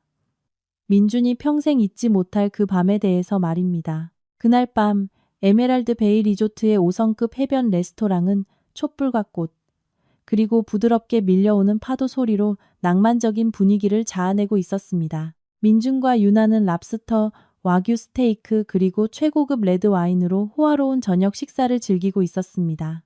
민준은 멋진 흰색 정장을, 유나는 반짝이는 진주 목걸이를 한 채 화려한 드레스를 입고 있었습니다. 그들은 행복한 미래를 위해 축배를 들었습니다. 민준이 아내와 이혼하고 유나를 맞이할 미래를 말입니다. 식사가 끝날 무렵 직원이 계산서를 가져왔습니다. 총 식사 비용은 150만 원이었습니다. 민주는 씩웃으며 지갑에서 권위의 상징인 블랙카드를 꺼내 가죽 커버에 끼워 직원에게 건넸습니다. 그는 유나를 향해 달콤한 말을 속삭이며 내일 명품 가방을 사주겠다고 약속했습니다. 5분 후 직원이 당황한 표정으로 돌아와 고개를 숙이며 작게 말했습니다. 손님, 죄송하지만 카드가 거절되었습니다. 단말기에서 결제 오류가 뜹니다. 다시 확인해 보시거나 다른 카드를 사용해 주시겠습니까? 민주는 미인 앞에서 체면이 구겨진 듯 미간을 찌푸렸습니다. 너희 단말기 네트워크에 문제가 있나 보네. 이 카드 한도가 수억인데 어떻게 오류가 나? 자, 그럼 이걸로 해봐. 민주는 다른 은행의 플래티넘 카드를 꺼냈습니다. 직원이 카드를 가져갔다가 다시 난처한 표정으로 고개를 저으며 돌아왔습니다. 이것도 안 됩니다, 손님. 발급은행에서 카드를 정지시켰다고 나옵니다. 이번에는 민준이 식은땀을 흘리기 시작했습니다. 그는 지갑을 뒤져 모든 종류의 카드를 꺼냈습니다. 현금카드, 신용카드, 체크카드, 5장의 카드를 모두 시도했지만 전부 거래 거절 또는 카드 임시 정지라는 메시지만 떴습니다. 옆에 앉아있던 유나의 입가에서 미소가 사라지고 눈빛에는 의심이 서리기 시작했습니다. 주변 사람들은 힐끗거리며 수군대기 시작했습니다. 호화로운 손님이 식사 비용을 지불할 돈이 없다니 정말 어처구니 없는 상황이었습니다. 레스토랑 지배인이 다가왔습니다. 태도는 여전히 정중했지만 목소리는 단호했습니다. 박민준 손님, 저희 시스템에 손님의 모든 카드가 사용 불가로 나옵니다. 현금이나 계좌 이체로 즉시 결제해 주시기 바랍니다. 또한 프런트에서 방금 연락이 왔는데 7박 숙박비를 보증하셨던 신용카드도 거절되었다고 합니다. 현재 식사비와 숙박비를 합쳐 총 500만 원을 결제하셔야 합니다. 즉시 결제가 불가능할 경우 부득이하게 리조트에서 퇴실 조치하고 보안팀에 연락할 수밖에 없습니다. 민준의 얼굴은 새빨개졌습니다. 그는 떨리는 손으로 휴대폰을 열어 은행 앱으로 이체하려고 했습니다. 하지만 화면에는 차가운 메시지만 떴습니다. 고객님의 계좌는 관계 기관의 요청에 따라 동결되었습니다. 그때 서울에 있는 제 휴대폰이 울렸습니다. 호텔 지배인이었습니다. 민준이 예약에 사용한 신용카드가 제 가족카드였기 때문에 문제가 생기자 본인 회원인 제게 연락한 것입니다. 여보세요, 이지혜님 맞으십니까? 제주 에메랄드 베이에서 전화드렸습니다. 남편분이신 박민준 손님께서 결제에 문제가 생겨서요. 저는 수화기 너머로 상황 설명을 듣고 민준이 들을 수 있을 만큼 큰 목소리로 차분하게 대답했습니다. 지배인이 스피커폰을 켰을 것이라고 짐작했습니다. 네, 맞아요. 제가 은행에 카드 정지를 요청했습니다. 저희는 지금 이혼 소송 중이고 남편이 돈을 빼돌린 것에 대해 경찰에 신고했습니다. 저는 그 사람과 그 내연녀가 쓴 어떤 비용에 대해서도 책임지지 않을 겁니다. 법대로 처리하세요. 돈을 내지 않으면 경찰에 신고해서 잡아 가두세요. 저는 전화를 끊었습니다. 제주도에서는 지배인의 휴대폰 너머로 들려오는 제 목소리를 들은 민준의 얼굴에서 핏기가 사라졌습니다. 옆에 앉아있던 유나는 이혼과 경찰 신고라는 말을 똑똑히 듣고 겁에 질려 벌떡 일어났습니다. 민준 씨, 이게 어떻게 된 거예요? 별거 중이라고 했잖아요. 왜 저 여자가 당신 카드를 막아요? 나 속인 거예요? 민준은 더듬거리며 유나의 손을 잡으려 했습니다. 유나야, 진정해. 우리 와이프가 치사하게 구는 거야. 나 돈 많아. 지금 잠깐 묶인 것뿐이야. 일단 네가 돈 좀 빌려주면 내일 서울 가서 2배로 갚을게. 유나는 손을 뿌리치며 경멸의 눈빛으로 민준을 쳐다보았습니다. 그녀는 자신이 빈털터리이자 곧 법적 문제에 휘말릴 사기꾼과 휴가를 왔다는 것을 깨달았습니다. 미쳤어요? 내가 무슨 돈이 있어요? 나 데리고 놀러 온다면서 이제 와서 나보고 돈을 내라고요? 찌질하게. 유나는 가방을 챙겨 곧장 방으로 돌아가 짐을 쌌습니다. 레스토랑 한가운데 사람들의 힐난하는 눈빛과 호텔 보안팀의 감시 속에 홀로 남겨진 민주는 아랑곳하지 않았습니다. 그날 밤 민주는 호화로운 풀빌라로 돌아가지 못했습니다. 그는 빚을 해결하기 위해 로비에 억류되었습니다. 그는 친구부터 동료까지 사방에 전화를 걸어 돈을 빌리려 했지만 저와 동현이 미리 민준이 도박으로 파산했다는 소문을 퍼뜨려 둔 탓에 모두 그를 피했습니다. 민준은 자신이 직접 그린 천국에서 막다른 길에 다다랐습니다. 배신자에게 어울리는 씁쓸한 결말이었습니다. 시부모님께 최후 통첩을 보내고 민준의 재산을 동결시킨 그날 저녁, 저는 남편의 서재를 대청소했습니다. 다가올 법적 다툼에 대비해 그가 재산과 관련된 중요한 서류를 숨겨두었는지 찾아보고 싶었습니다. 이 방은 예전에 민준의 절대 불가침 영역이었습니다. 그는 항상 일이 바쁘고 집중해야 한다는 핑계로 저나 가사도우미가 청소하는 것을 금지했습니다. 저는 고무장갑을 끼고 그의 원목 책상 가장 아래 서랍부터 뒤지기 시작했습니다. 낡은 서류 뭉치와 몇 년 전 접대비 영수증이 먼지투성이인 채로 쌓여 있었습니다. 마지막 서랍 구석에서 제 손에 작은 종이 상자 하나가 잡혔습니다. 그 안에는 민준이 2년 전 화면이 깨져서 더 이상 쓰지 않던 구형 스마트폰이 들어 있었습니다. 그때 민준은 메인보드가 고장나 수리할 수 없으니 버리라고 했습니다. 하지만 마케터의 신중한 본성으로 저는 데이터가 금이라는 것을 알고 있었습니다. 저는 스마트폰을 거실로 가져와 충전기에 꽂았습니다. 15분 정도 기다리자 거미줄처럼 금이 간 화면이 켜졌습니다. 다행히 기계는 정상적으로 작동했지만 터치가 조금 불편했습니다. 저는 끈기 있게 비밀번호를 찾아보았습니다. 그의 생일, 우리의 결혼기념일, 시어머니의 생일까지 모두 틀렸습니다. 문득 방금 조사 서류에서 본 유나의 생일이 떠올랐습니다. 그녀의 생년월일을 입력하자 잠금이 즉시 해제되었습니다. 심장이 조여왔습니다. 그들은 이 휴대폰이 사용되던 2년 전부터 만나왔던 것입니다. 그런데 저는 그동안 달콤한 거짓말 속에서 그를 절대적으로 믿고 살아왔습니다. 음성 녹음 폴더에 들어갔습니다. 민주는 회의나 상사의 지시를 녹음해 다시 듣는 습관이 있었습니다. 하지만 지루한 업무 파일들 사이에 미래 계획이라는 이름의 30분이 넘는 녹음 파일이 하나 있었습니다. 파일 생성일은 6개월 전이었습니다. 아마 클라우드에서 이 기기로 데이터를 동기화했거나 비밀 유지를 위해 이 기기로 녹음했을 것입니다. 재생 버튼을 누르자 민준의 익숙한 목소리가 흘러나왔지만 평소의 근엄한 톤과는 전혀 달랐습니다. 술친구로 보이는 다른 남자와 대화하는 조롱과 계산으로 가득 찬 목소리였습니다. 민준이 녹음 파일 속에서 호언장담했습니다. 걱정 마. 내가 다 계획해놨어.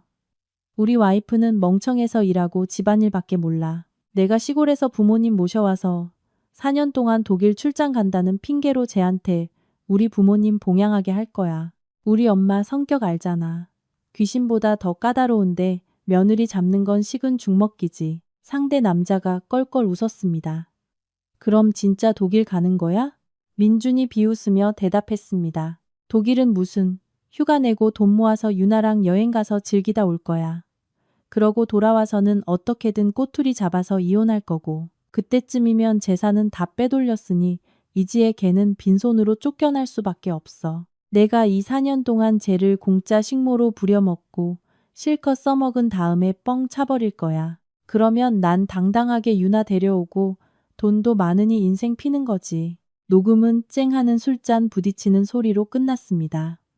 저는 소파에 멍하니 앉아 손가락 관절이 하얗게 될 정도로 휴대폰을 꽉 쥐었습니다. 처음의 고통은 이제 극도의 혐오감으로 변했습니다. 저는 단순히 배신당한 아내가 아니라 그의 잔인한 계획 속 장기말이었습니다. 그는 저를 멍청한 와이프, 공짜 식모로 여겼습니다. 그는 저를 실컷 이용하고 헌신짝처럼 버리려 했습니다. 눈물이 더 이상 나오지 않았습니다. 증오가 모든 것을 말려버렸습니다. 저는 그 녹음 파일을 컴퓨터에 복사하고 한 분은 윤 변호사님께 보내고 다른 3개의 클라우드 플랫폼에 안전하게 저장했습니다. 이것이야말로 민준의 타락한 도덕성과 재산 탈취 음모에 대한 결정적인 증거였습니다. 이 녹음 파일이 있다면 법원은 우리 결혼의 본질을 완전히 다르게 볼 것입니다. 창밖을 보니 서울의 하늘에 여름 소나기가 쏟아지기 시작했습니다. 빗방울이 제 마음속에서 울부짖는 분노처럼 유리창을 세차게 때렸습니다. 박민준, 넌 날 너무 얕봤어. 내가 내 손에 놀아나는 순한 양인 줄 알았겠지만 넌 잊었나 보구나. 벼랑 끝에 몰린 양도 적을 받아 쓰러뜨릴 줄 안다는 걸. 저는 거실 불을 끄고 완전히 새로운 마음가짐으로 침실에 들어갔습니다. 내일은 긴 하루가 될 것이고 저는 이 연극을 끝낼 가장 날카로운 무기를 손에 쥐었습니다. 다음 날 아침 저는 주간 회의를 준비하기 위해 평소보다 일찍 회사에 출근했습니다. 업무 분위기가 한창 무르익을 때 갑자기 건물 로비가 소란스러워졌습니다. 안내 데스크 직원이 당황한 목소리로 제 사무실에 전화를 걸었습니다. 지혜 이사님, 빨리 내려와 보세요. 이사님 시어머니라고 주장하는 할머니 한 분이 로비에서 난동을 부리고 계세요. 현수막까지 걸고 소리치면서 이사님 나오라고 하시는데 보안 요원들이 말려도 바닥에 드러누워서 막무가내세요. 저는 미간을 찌푸리며 서류를 덮었습니다. 오숙자 여사님은 역시 가만히 쫓겨날 분이 아니었습니다. 그녀는 누가 더 창피한가 보자는 심보로 동료들 앞에서 저를 망신시켜 제가 두려움에 소송을 취하하거나 적어도 분풀이라도 하려는 것이었습니다. 저는 재킷을 바로잡고 얼굴에 날카로움을 더하기 위해 립스틱을 덧바른 뒤 차분하게 엘리베이터를 타고 1층으로 내려갔습니다. 엘리베이터 문이 열리자마자 눈앞에 난장판이 펼쳐졌습니다. 오숙자 여사님은 낡은 갈색 옷을 입고 머리를 산발한 채 로비 한가운데 주저앉아 있었습니다. 손에는 삐뚤빼뚤한 글씨로 바람나서 시부모 내쫓는 악독한 며느리라고 쓴 피켓을 들고 있었습니다. 주변에는 건물 내 다른 회사 직원들이 몰려들어 사진을 찍고 수군거리고 있었습니다. 오숙자 여사님은 제가 나오자 비틀거리며 일어나 제 머리채를 잡으려 했지만 덩치 큰 보안 요원 2명에게 제지당했습니다. 그녀는 대리석 로비 전체에 울려 퍼질 만큼 날카로운 목소리로 소리쳤습니다. 하늘이시여, 땅이시여. 여러분, 이 회사 이사라는 여편네 좀 보세요. 남편이 뼈 빠지게 일해서 먹여 살렸더니 집에서 딴 놈이랑 바람 피우고 늙은 시부모를 비바람치는 한밤중에 길거리로 내쫓았어요. 이런 천하의 몹쓸 년.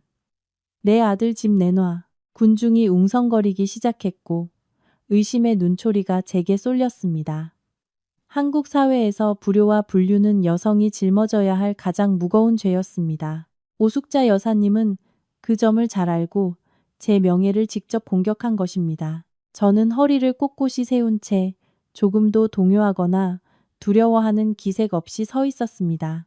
저는 보안 요원에게 잠시 물러나 달라고 손짓한 뒤 주머니에서 휴대폰을 꺼내 비서가 미리 가져다 놓은 휴대용 블루투스 스피커에 연결했습니다. 마이크를 켜자 시어머니의 울음소리를 압도할 만큼 제 목소리가 또렷하게 울려 퍼졌습니다.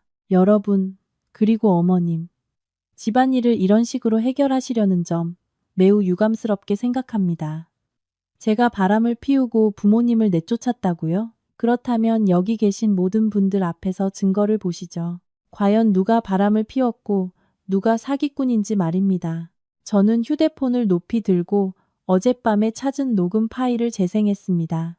민준이 아내를 속이고 재산을 빼돌리며 부모를 며느리를 감금하는 도구로 이용하려는 계획을 떠벌리는 목소리가 로비 전체에 선명하게 울려 퍼졌습니다. 이어서 저는 로비에 있는 대형 TV 화면에 영상을 띄웠습니다.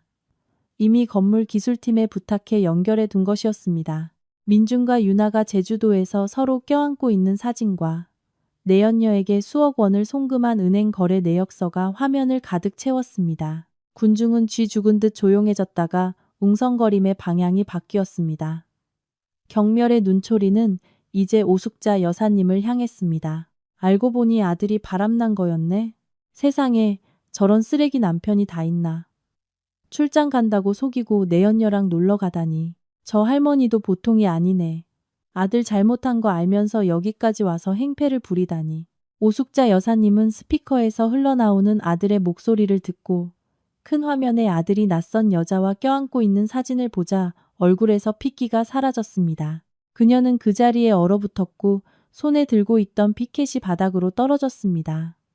처음에 기세는 온데간데 없고 당혹감과 지독한 굴욕감만 남았습니다. 그녀는 제가 이토록 철저하게 준비해서 대중 앞에서 강력하게 반격할 줄은 꿈에도 몰랐을 것입니다. 저는 그녀에게 다가가 그녀만 들릴 만큼 작지만 단호한 목소리로 말했습니다. 어머니, 돌아가세요. 더 이상 사람들 웃음거리 되지 마시고요.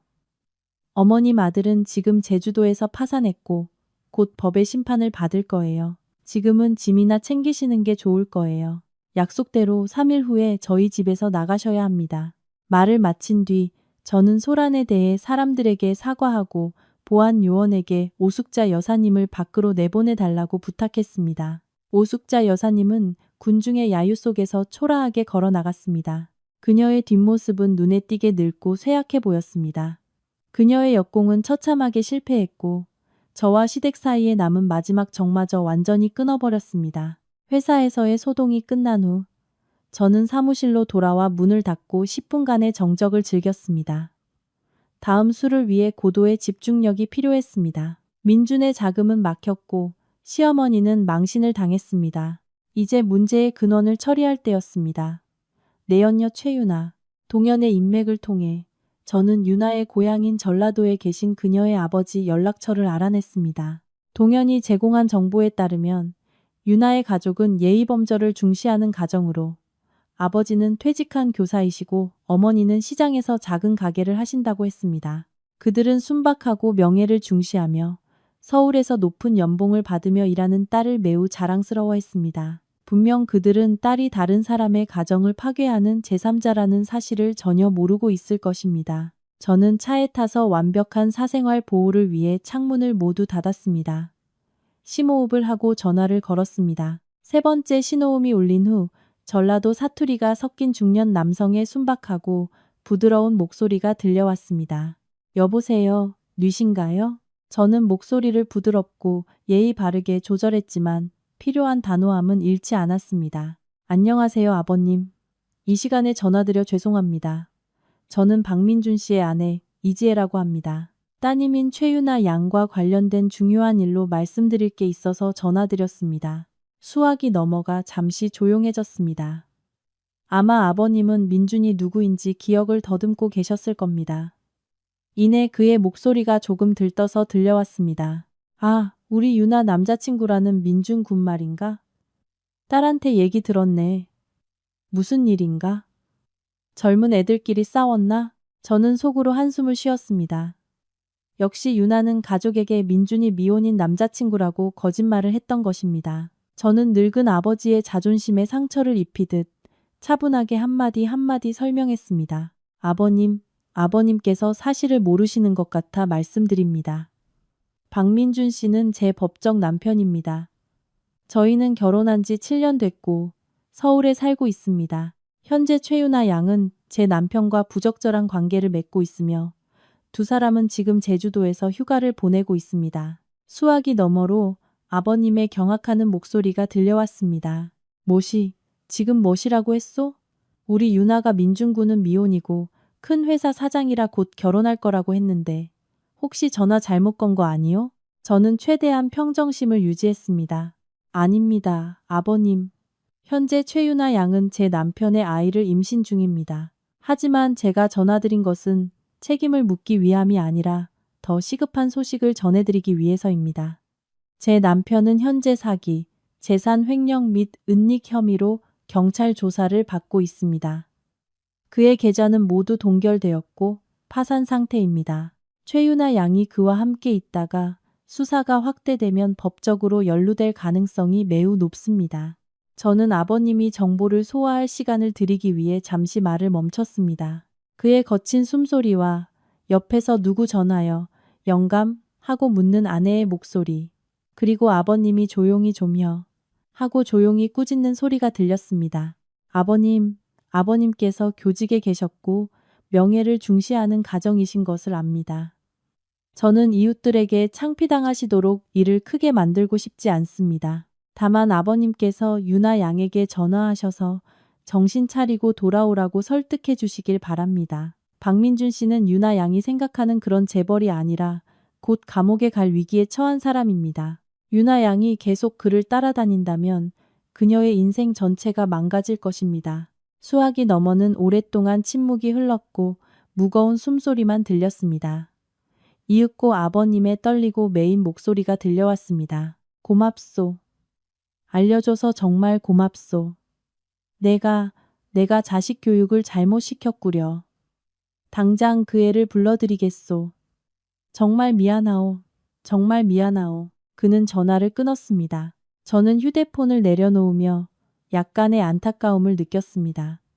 어르신께 상처를 드리고 싶진 않았지만 어쩔 수 없는 일이었습니다. 저는 민준과 유나의 모든 퇴로를 차단해야 했습니다. 유나의 부모님이 사실을 알게 되면 그녀에게 고향으로 돌아오라고 압력을 가할 것입니다.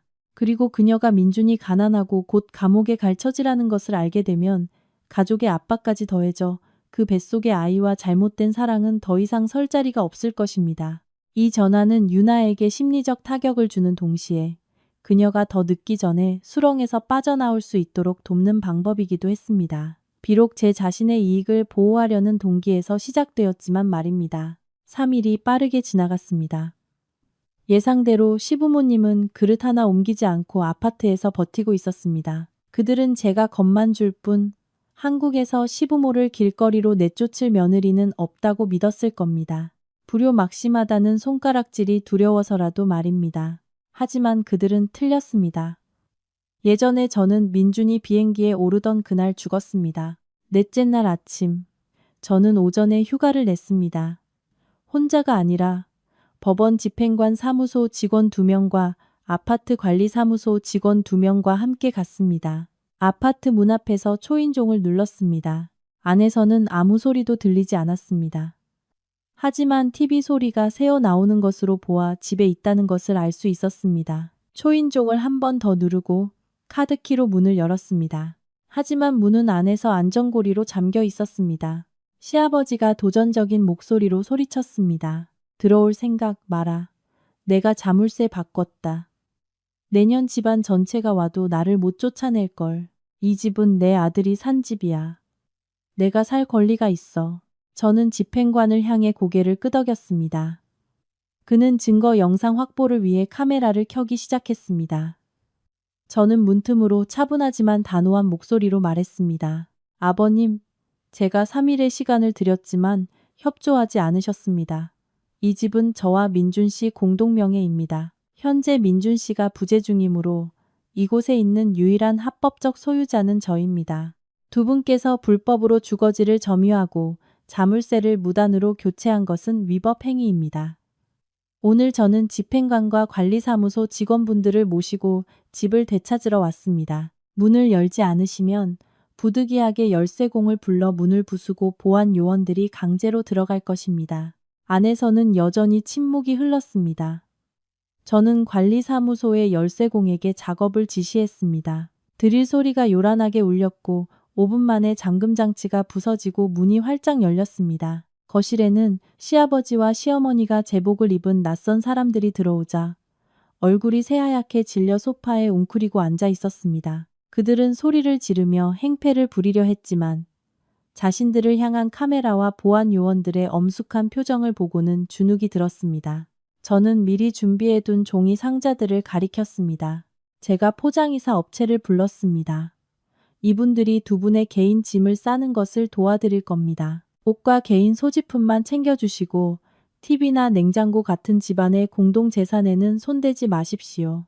모든 행동은 카메라에 기록되고 법에 따라 처리될 것입니다. 이삿짐 센터 직원들은 신속하게 움직였습니다. 두 분의 옷, 약, 잡동사니들이 순식간에 상자에 담겼습니다. 시어머니는 울부짖으며 저를 천벌받을 년, 악독한 며느리라고 욕했습니다. 저는 모든 것을 무시하고 팔짱을 낀 채 짐 하나하나를 감독했습니다.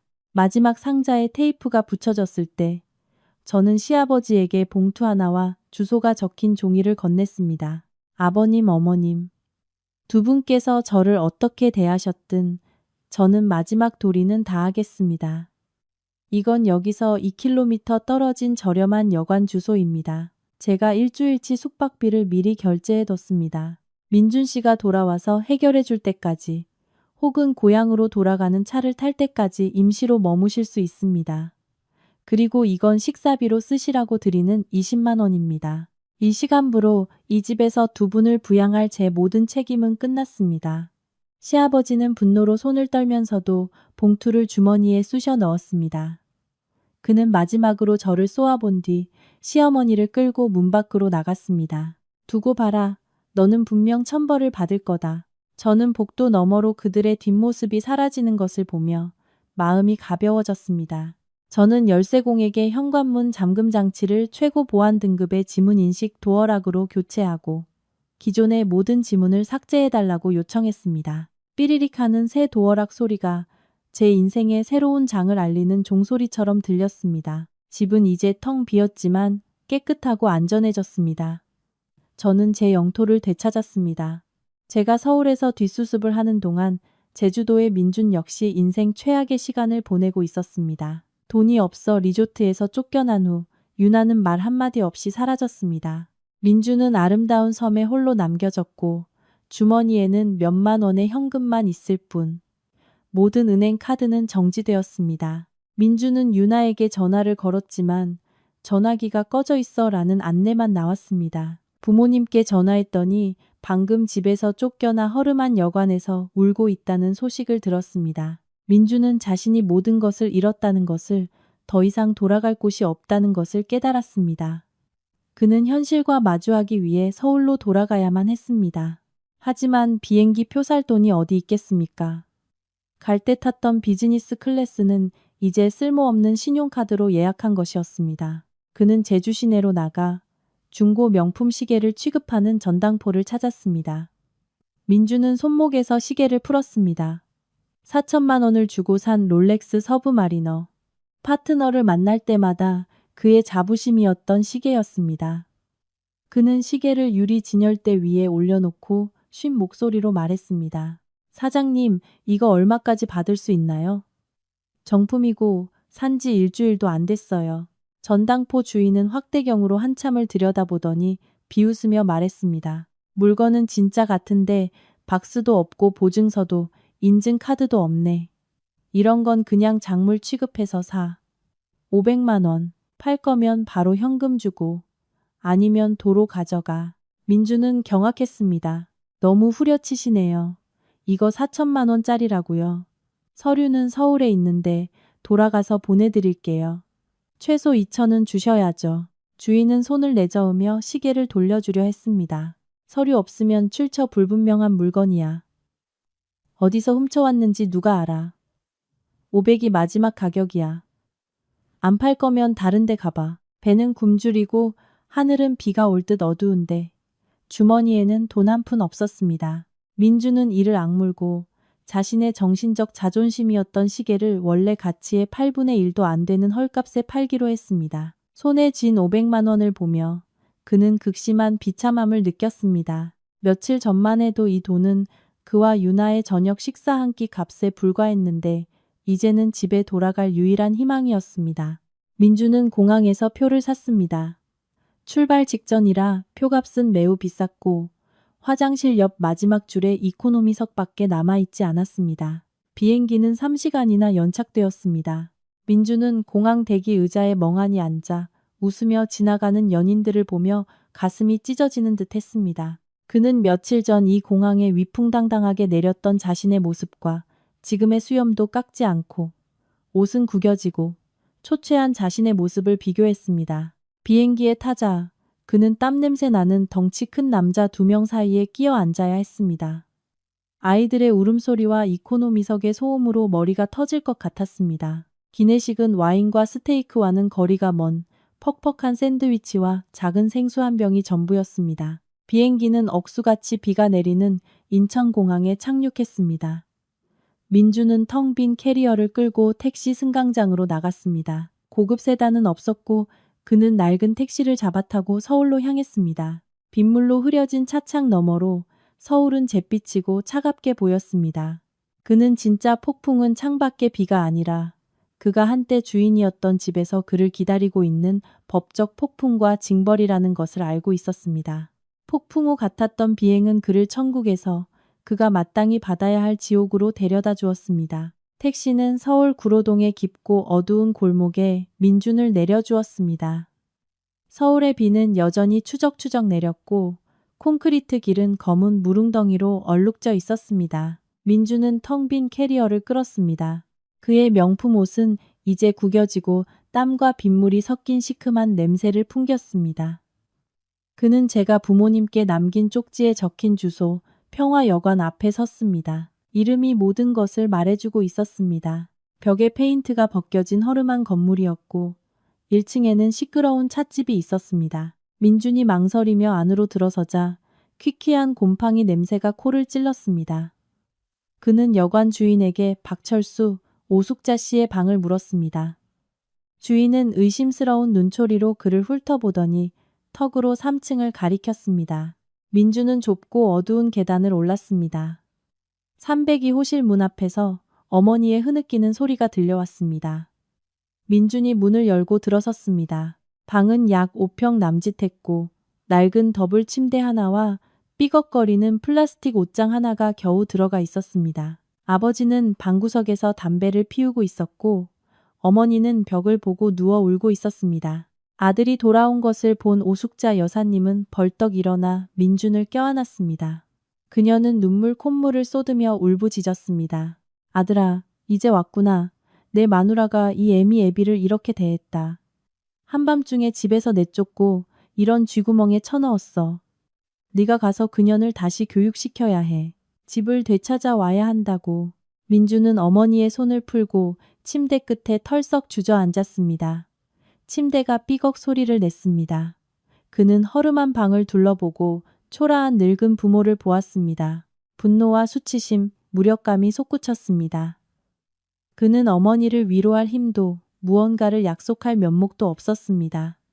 시아버지가 담배 연기를 깊게 빨아들인 뒤 뱉어내며 원망 섞인 목소리로 말했습니다. 넌 독일 출장을 어떻게 갔길래 마누라가 집에서 저렇게 날뛰게 놔두냐? 걔가 네가 제주도에서 웬 여자랑 있었다고 하던데 사진까지 사람들한테 다 보여줬다더라. 그게 사실이냐?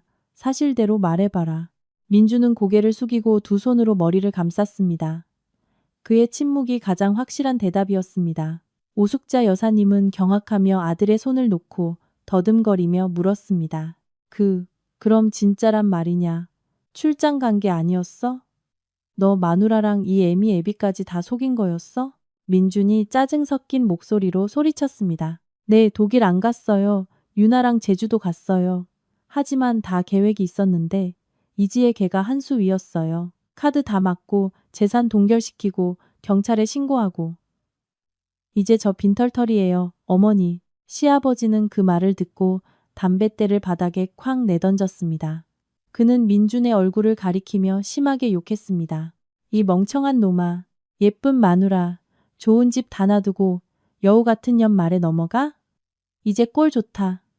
집도 잃고 돈도 잃고 명예도 다 잃었어. 이 늙은 애미 애비는 거지처럼 길거리로 쫓겨났다고. 방 안의 공기는 극도로 팽팽해졌습니다. 세 사람은 각자의 억울함을 안고 서로를 바라보았습니다. 갑자기 민준의 휴대폰이 울렸습니다. 공항에서 내려 원래 유심으로 바꿔 낀 것이었습니다. 회사 인사팀에서 온 새 이메일이었습니다. 민준이 이메일을 열어 읽자 그의 손이 떨리기 시작했습니다. 이메일 제목이 그의 눈에 차갑게 박혔습니다. 해고 통지 및 손해배상 청구. 이메일 내용에는 박민준 부장의 허위 휴가 신청 및 사유 조작 행위에 대한 증거를 확보하였음. 또한 내부 감사 결과 지난 2년간 박민준 부장이 접대비 영수증을 허위로 청구하여 총 5억 원의 회사 돈을 횡령한 사실을 발견함. 회사는 박민준 부장을 즉시 해고하며 15일 내에 횡령액을 반환할 것을 요구함. 불이행 시 형사고소를 진행할 것임이라고 적혀 있었습니다. 휴대폰이 민준의 손에서 바닥으로 떨어졌습니다. 그는 얼굴에서 핏기가 사라진 채 그 자리에 얼어붙었습니다. 이제 끝이었습니다. 아내, 집, 돈을 잃은 것도 모자라 이제는 직업마저 잃고 감옥에 갈 위기에 처했습니다. 오숙자 여사님은 아들이 넋이 나간 것을 보고 놀라 그의 어깨를 흔들었습니다. 왜 그러니, 아들아? 또 무슨 일이니? 민준이 충혈된 눈으로 어머니를 올려다보며 갈라진 목소리로 말했습니다. 저 회사에서 잘렸어요, 어머니. 5억 원을 갚으라고 하는데 못 갚으면 감옥에 보낸대요. 이지혜가 회사에 증거를 보낸 거예요. 저를 죽이려고 작정했어요. 오숙자 여사님은 감옥이라는 말을 듣고 그 자리에서 기절해 침대로 쓰러졌습니다. 시아버지는 허둥지둥 약을 찾아 아내에게 발라주었습니다. 좁은 여관방은 그 어느 때보다 숨막히게 느껴졌습니다. 창밖의 비는 탐욕과 거짓말로 한순간에 무너진 한 가족을 위해 우는 듯 여전히 내리고 있었습니다. 민주는 벽에 기대 무릎을 끌어안았습니다. 그는 태어나서 처음으로 눈앞에 펼쳐진 암담한 미래에 극심한 공포를 느꼈습니다. 민준이 서울로 돌아온 지 일주일 후 저는 모르는 번호로 전화를 받았습니다. 수화기 너머에서는 젊은 여자의 약하고 떨리는 목소리가 들려왔습니다. 유나였습니다. 그녀는 마지막으로 한 번만 만나서 이야기하고 모든 것을 정리하고 싶다고 했습니다. 저는 동의했고 조용한 골목에 있는 카페에서 만나기로 했습니다. 저는 약속 시간보다 15분 일찍 도착해 구석진 자리에 앉아 따뜻한 캐모마일 차를 주문했습니다. 제 가정을 파괴한 제3자와 마주할 때 최대한 평정심을 유지하고 싶었습니다. 어쨌든 그녀 역시 순진함과 탐욕의 희생자였고 민준에게 장기말로 이용당했을 뿐이었습니다. 약속 시간이 되자 유나가 나타났습니다. 저는 제주도 체크인 사진 속에 세련된 그녀를 거의 알아보지 못할 뻔했습니다. 유나는 헐렁한 셔츠 원피스를 입고 있었고 화장기 없는 얼굴은 창백하고 초췌했으며 눈은 패락에 들어가 있었습니다. 그녀는 걷는 것조차 힘들어 보였고 마치 큰 병을 앓은 사람처럼 보였습니다. 유나는 주저하며 맞은편 의자에 앉았고 제 눈을 똑바로 쳐다보지 못했습니다. 그녀는 테이블 위에 종이 가방과 얇은 서류철을 올려놓았습니다. 안녕하세요, 지혜 언니. 만나주셔서 감사해요. 저는 가볍게 고개를 끄덕였고 차갑지만 날카롭지 않은 목소리로 말했습니다. 할 말 있으면 빨리 해요. 시간 별로 없어요. 유나는 심호흡을 했고 눈물이 뺨을 타고 흐르기 시작했습니다. 그녀는 종이 가방을 제 쪽으로 밀었습니다. 언니, 여기 현금 5천만 원이에요. 이건 민준 씨가 마지막으로 아파트 계약금 하라고 보내준 돈인데 아직 쓰지 못했어요. 그 전에 받은 돈은 솔직히 쇼핑하고 여행하는데 다 써버렸어요. 갚을 능력이 없어요. 이 돈이라도 받으시고 제 잘못을 조금이라도 용서해 주세요. 저는 가방을 한 번, 그리고 유나를 한 번 쳐다보았습니다. 그 돈은 당신이 가져요. 나는 박민준한테 받아낼 거지. 당신한테 받을 생각 없어요. 법이 그 사람한테서 다 받아내 줄 거예요. 유나는 고개를 저었습니다. 아니에요, 언니. 전 이 돈 못 가져요. 이 돈을 가지고 있으면 너무 수치스러워요. 고향에 계신 부모님이 이 사실을 아시고 저랑 의절하셨어요. 언니한테 돈 다 갚아야 집에 들어올 수 있다고 하셨어요. 제발 이 돈을 받아주세요. 그래야 제 마음이 조금이라도 편해질 것 같아요. 그녀는 잠시 말을 멈추고 떨리는 손으로 서류철을 열어 제게 퇴원 확인서 한 장을 보여주었습니다. 그리고 이 일도요, 아이 지웠어요, 언니. 저는 수술 확인서를 보고 그 자리에 굳었습니다. 수술 날짜는 3일 전이었습니다. 마음속 깊은 곳에서 안타까움이 밀려왔습니다. 비록 그 아이가 잘못된 사랑의 결과물이지만 아이는 죄가 없었습니다. 유나가 메인 목소리로 말을 이었습니다. 언니가 저를 경멸할 거 알아요. 하지만 저는 사기꾼의 아이를 낳을 수 없었어요. 민준 씨는 언니랑 별거 중이고 곧 이혼할 거라고 저를 속였어요. 부유한 미래를 약속하며 저를 믿게 했어요. 제주도에서 그가 빈털터리고 우리 두 여자를 모두 속였다는 걸 알았을 때 정신이 번쩍 들었어요. 저는 아직 너무 젊고 그런 남자와 제 인생을 망칠 수 없어요. 더군다나 제 아이가 아빠 없이 혹은 범죄자인 아빠를 두고 태어나게 할 수는 없었어요. 저는 오랫동안 침묵하며 마음을 진정시키기 위해 차를 한 모금 마셨습니다. 눈앞에 젊은 여자를 보니 제 마음속의 증오가 반 이상 사라지고 동정심만 남았습니다. 그녀도 여자였고 순진함과 약간의 야망 때문에 수렁에 빠졌습니다. 저는 퇴원 확인서를 유나 쪽으로 밀었지만 돈 가방은 제 쪽으로 당겼습니다. 좋아요. 이 돈은 받겠어요. 당신이 양심은 있군요. 아이에 대한 건 당신의 결정이니 내가 판단할 권리는 없어요. 다만 한 가지 충고하죠. 다시는 다른 사람의 고통 위에 당신의 행복을 쌓으려 하지 마요. 그 대가는 아주 비싸니까. 유나는 고개를 숙이고 흐느껴 울었습니다. 네, 언니, 정말 죄송합니다. 저는 고향으로 돌아가서 다시 시작할 거예요. 더 착하게 살게요. 다시는 민준 씨를 만나지 않겠다고 맹세해요. 저는 자리에서 일어나 돈 가방을 들었습니다. 이 만남은 제3자에 대한 완벽한 마무리를 제게 안겨주었습니다. 유나는 아직 태어나지 않은 아이와 자신의 명예로 대가를 치렀으니 제가 더 이상 손을 쓸 필요는 없었습니다. 행운을 빌어요. 저는 마지막 말을 남기고 카페를 나왔습니다. 유나는 후회의 눈물을 흘리며 그곳에 앉아 있었습니다. 밖은 비가 그치고 약한 햇살이 나뭇잎 사이로 비치고 있었습니다. 마음이 조금 가벼워졌습니다. 하나의 고리가 풀렸습니다. 이제 마지막 주모자 박민준만 남았습니다. 한 달 후 서울에 강한 한파가 몰아치며 큰 비가 내렸습니다. 퇴근하고 회사 건물 로비에서 나오는데 손에는 큰 검은색 우산을 들고 있었습니다. 차가운 바람이 세차게 불었습니다. 주차장으로 서둘러 가려는데 나무 뒤에서 한 사람이 튀어나와 제 앞을 막았습니다. 지혜야, 지혜야, 나야. 저는 반사적으로 뒤로 물러섰습니다.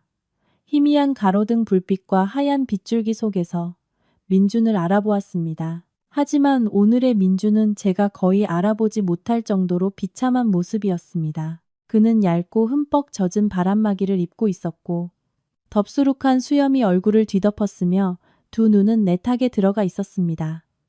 그는 노숙자와 다를 바 없어 보였습니다. 민준이 제 손을 잡으려 달려들었지만 저는 우산으로 막으며 단호하게 말했습니다. 저리 가요. 내 몸에 손대지 마. 민준은 차가운 빗물 웅덩이에 그대로 무릎을 꿇고 두 손을 모아 제게 빌었습니다. 빗물과 눈물이 그의 고통스러운 얼굴 위로 흘러내렸습니다. 여보 제발, 제발 날 용서해줘. 내가 잘못했어. 내가 그 최유나라는 연한테 홀려서. 내가 잠시 미쳤었나 봐. 그래서 당신을 배신했어. 이제 난 모든 걸 잃었어. 회사에서도 잘리고 빚더미에 앉았고 부모님은 아프신데 약값도 없어. 정말 후회하고 있어. 지혜야. 저는 우산 아래 서서 한때 제 세상의 전부였던 남자를 내려다보았습니다. 이제 제 눈에는 동정심과 경멸만이 섞여 있었습니다. 그는 여전히 남 탓을 하고 있었습니다. 저는 빗소리 사이로 또렷하게 들리는 차가운 목소리로 대답했습니다. 일어나요. 그런 비굴한 짓 하지 마요. 홀렸다고요? 누가 당신한테 6개월 동안 아내를 속일 계획을 짜라고 홀렸나요? 누가 우리 피땀 어린 3억 원을 내연녀에게 보내라고 시켰나요? 누가 나를 괴롭히려고 시부모님을 모셔오라고 시켰나요? 전부 당신의 탐욕과 이기심 때문이에요. 민주는 여전히 무릎을 꿇은 채 애원하는 눈빛으로 저를 올려다보았습니다. 내 죄가 큰 거 알아. 하지만 7년간의 부부의 정을 생각해서 제발 소송을 취하해줘. 나한테 살 길을 열어줘. 제발 집에 돌아가게 해줘. 평생 당신의 소나 말이 되어서 빚을 갚을게. 난 아직도 당신을 많이 사랑해. 지혜야. 저는 씁쓸하게 웃었습니다. 사랑? 이 지경에 와서도 감히 그 단어를 입에 올리다니. 당신은 날 사랑하지 않아요, 박민준 씨.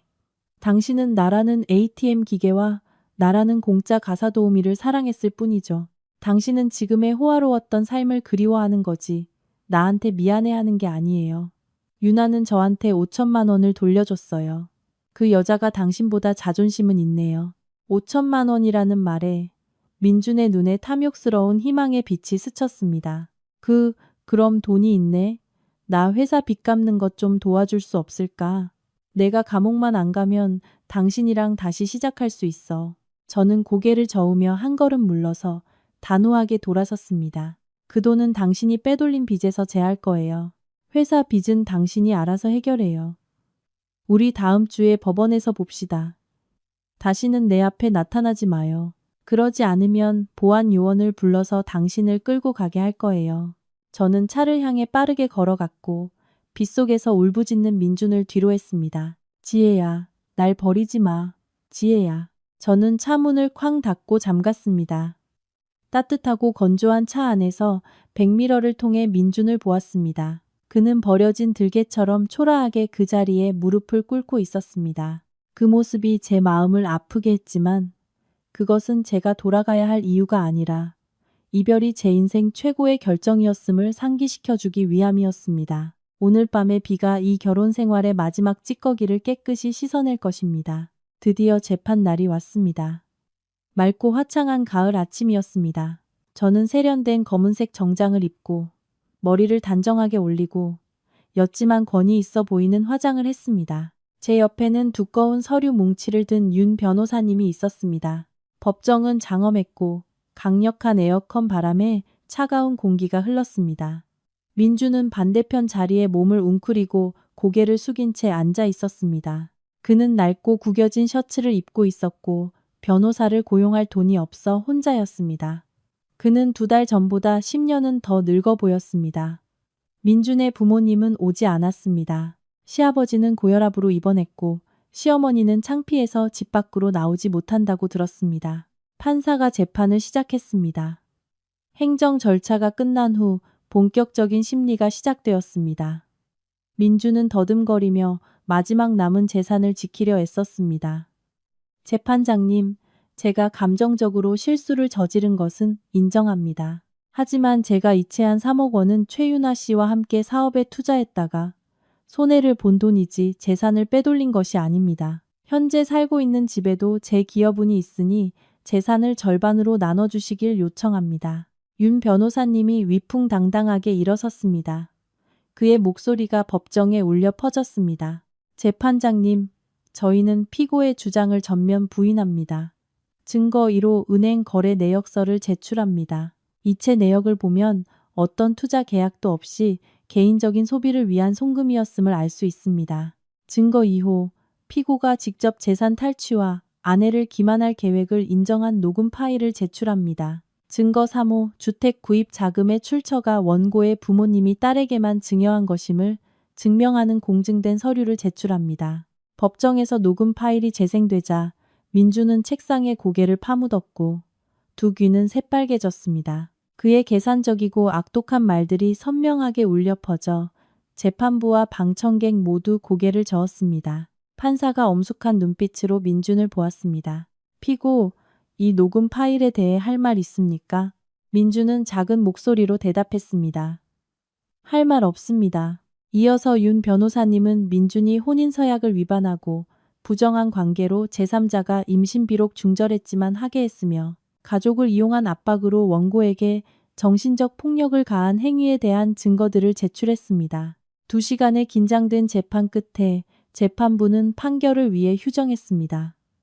재판부가 돌아오자 법정 안의 모든 사람이 일어나 판결을 기다렸습니다. 대한민국 국민의 이름으로 재판부는 원고 이지혜 씨와 피고 박민준 씨의 이혼을 허가한다. 재산에 관하여 아파트와 차량은 자금 출처가 증명된 바 원고 이지혜 씨의 단독 소유임을 인정한다. 채무에 관하여 피고 박민준은 원고 이지혜 씨가 제3자로부터 회수한 5천만 원을 제외하고 피고가 공동 재산에서 임의로 처분한 2억 5천만 원을 원고에게 변제할 의무가 있다. 소송 비용은 피고가 모두 부담한다. 판사의 의사봉이 나무 책상을 탕하고 내리쳤습니다. 판결이 선고되었고 정의는 실현되었습니다. 저는 완벽하게 승소했습니다. 민준은 판결을 듣고 책상 위로 쓰러졌습니다. 이 거액의 빚과 실직 그리고 회사에 갚아야 할 빚까지 더해져 그의 인생은 사실상 끝났습니다. 그는 동결된 벤츠를 팔아 제게 빚을 갚아야 하고 남은 인생은 절망 속에서 빚을 갚기 위해 일해야 할 것입니다. 저는 법원을 나서며 자유의 공기를 가슴 깊이 들이마셨습니다. 윤 변호사님이 저와 악수하며 미소 지었습니다. 축하합니다, 지혜 씨. 정말 멋지게 자신을 해방시켰습니다. 저는 그 어느 때보다 환하게 웃었습니다. 감사합니다, 변호사님. 모든 것에 감사합니다. 오늘이 제 새로운 인생의 첫날이에요. 저는 뒤를 돌아보지 않았습니다. 뒤에서는 민준이 법원 문 앞에서 채권자들에게 둘러싸여 있었습니다. 저는 차에 올라 시동을 걸고 먼지 나는 과거를 뒤로 한 채 달려나갔습니다. 2년 후 화려한 불빛으로 빛나는 부산의 밤. 저는 롯데월드타워 꼭대기 스카이바에 앉아 레드 와인을 마시며 아래로 굽이치는 한강을 바라보고 있었습니다. 시원한 밤바람이 제 어깨에 흩날리는 머리카락을 스쳤습니다. 지난 2년 동안 제 인생은 완전히 바뀌었습니다. 이혼 후 저는 슬픈 기억이 너무 많은 서울의 아파트를 팔고 다국적 기업의 남부 지역 마케팅 총괄 이사직을 맡아 부산으로 이사했습니다. 새로운 환경, 자유롭고 활기찬 사람들은 제 마음의 상처를 치유해 주었습니다. 저는 더 아름다워졌고 더 날카로워졌으며 눈부시게 성공했습니다. 테이블 위에 휴대폰이 울렸습니다. 절친 동현의 메시지였습니다. 그는 여전히 자주 연락하며 서울 소식을 전해주었습니다. 지혜야, 내가 방금 누굴 만났게. 술 마시러 가려고 배달 오토바이 불렀는데 글쎄 박민준 놈이 기사더라. 저는 궁금해서 답장을 보냈습니다. 그래? 지금은 어떻게 지낸대? 동현은 기사 뒷모습을 몰래 찍은 사진을 함께 보냈습니다. 사진 속에는 깡마르고 까맣게 탄 남자가 색바랜 배달 대행업체 유니폼을 입고 낡은 헬멧을 쓰고 있었습니다. 동현이 메시지를 이어 보냈습니다. 엄청 비참해 보이더라. 20년은 늙어 보였어. 나를 알아보더니 너무 창피해서 말도 못하고 계속 고개 숙이고 운전만 하더라. 아직도 월세방 살면서 밤낮으로 일해서 너한테 줄 돈이랑 회사 빚 갚고 있대. 부모님은 시골 내려가서 농사 짓는다더라. 어머니는 가벼운 뇌졸중으로 누워 계시고 아버지는 매일 술에 취해 산대. 정말 인과응보지. 저는 사진을 보며 아무런 감정도 느끼지 않았습니다. 통쾌하지도 안타깝지도 않았습니다. 그것은 잘못된 선택에 대한 대가일 뿐이었습니다. 만약 그날 민준이 가정을 소중히 여기고 가진 것에 만족할 줄 알았다면 지금쯤 그는 저와 함께 이곳에 앉아 야경을 즐기며 부유한 삶을 누리고 있었을 겁니다. 하지만 만약은 현실에 존재하지 않습니다. 저는 휴대폰을 엎어두었습니다. 세련된 신사 한 명이 칵테일 2잔을 들고 제 옆으로 다가왔습니다. 그는 제 회사의 전략적 파트너이자 지난 반년 동안 끈기 있게 저를 따라다닌 성숙하고 차분한 남자, 남준 씨였습니다. 무슨 생각에 그렇게 잠겨 있어요?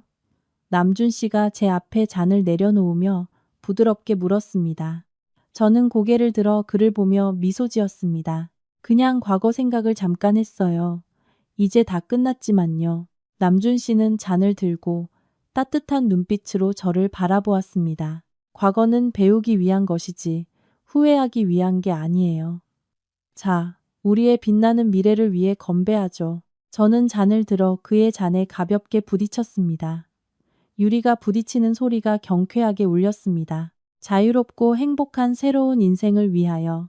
저는 잔을 비우며 달콤하고 강렬한 맛이 혈관을 타고 퍼지는 것을 느꼈습니다. 제 발 아래 부산은 끊임없이 움직이고 있었습니다. 그리고 저 또한 그럴 것이라는 것을 알았습니다. 저는 계속해서 앞으로 나아갈 것이고 저 불빛들처럼 당당하고 눈부신 삶을 살아갈 것입니다. 과거의 결혼 이야기는 영원히 끝났고 제가 직접 펜을 쥐고 써 내려갈 더 아름다운 새 장이 열렸습니다. 오늘 이야기는 여기서 마치겠습니다. 들어주셔서 감사합니다.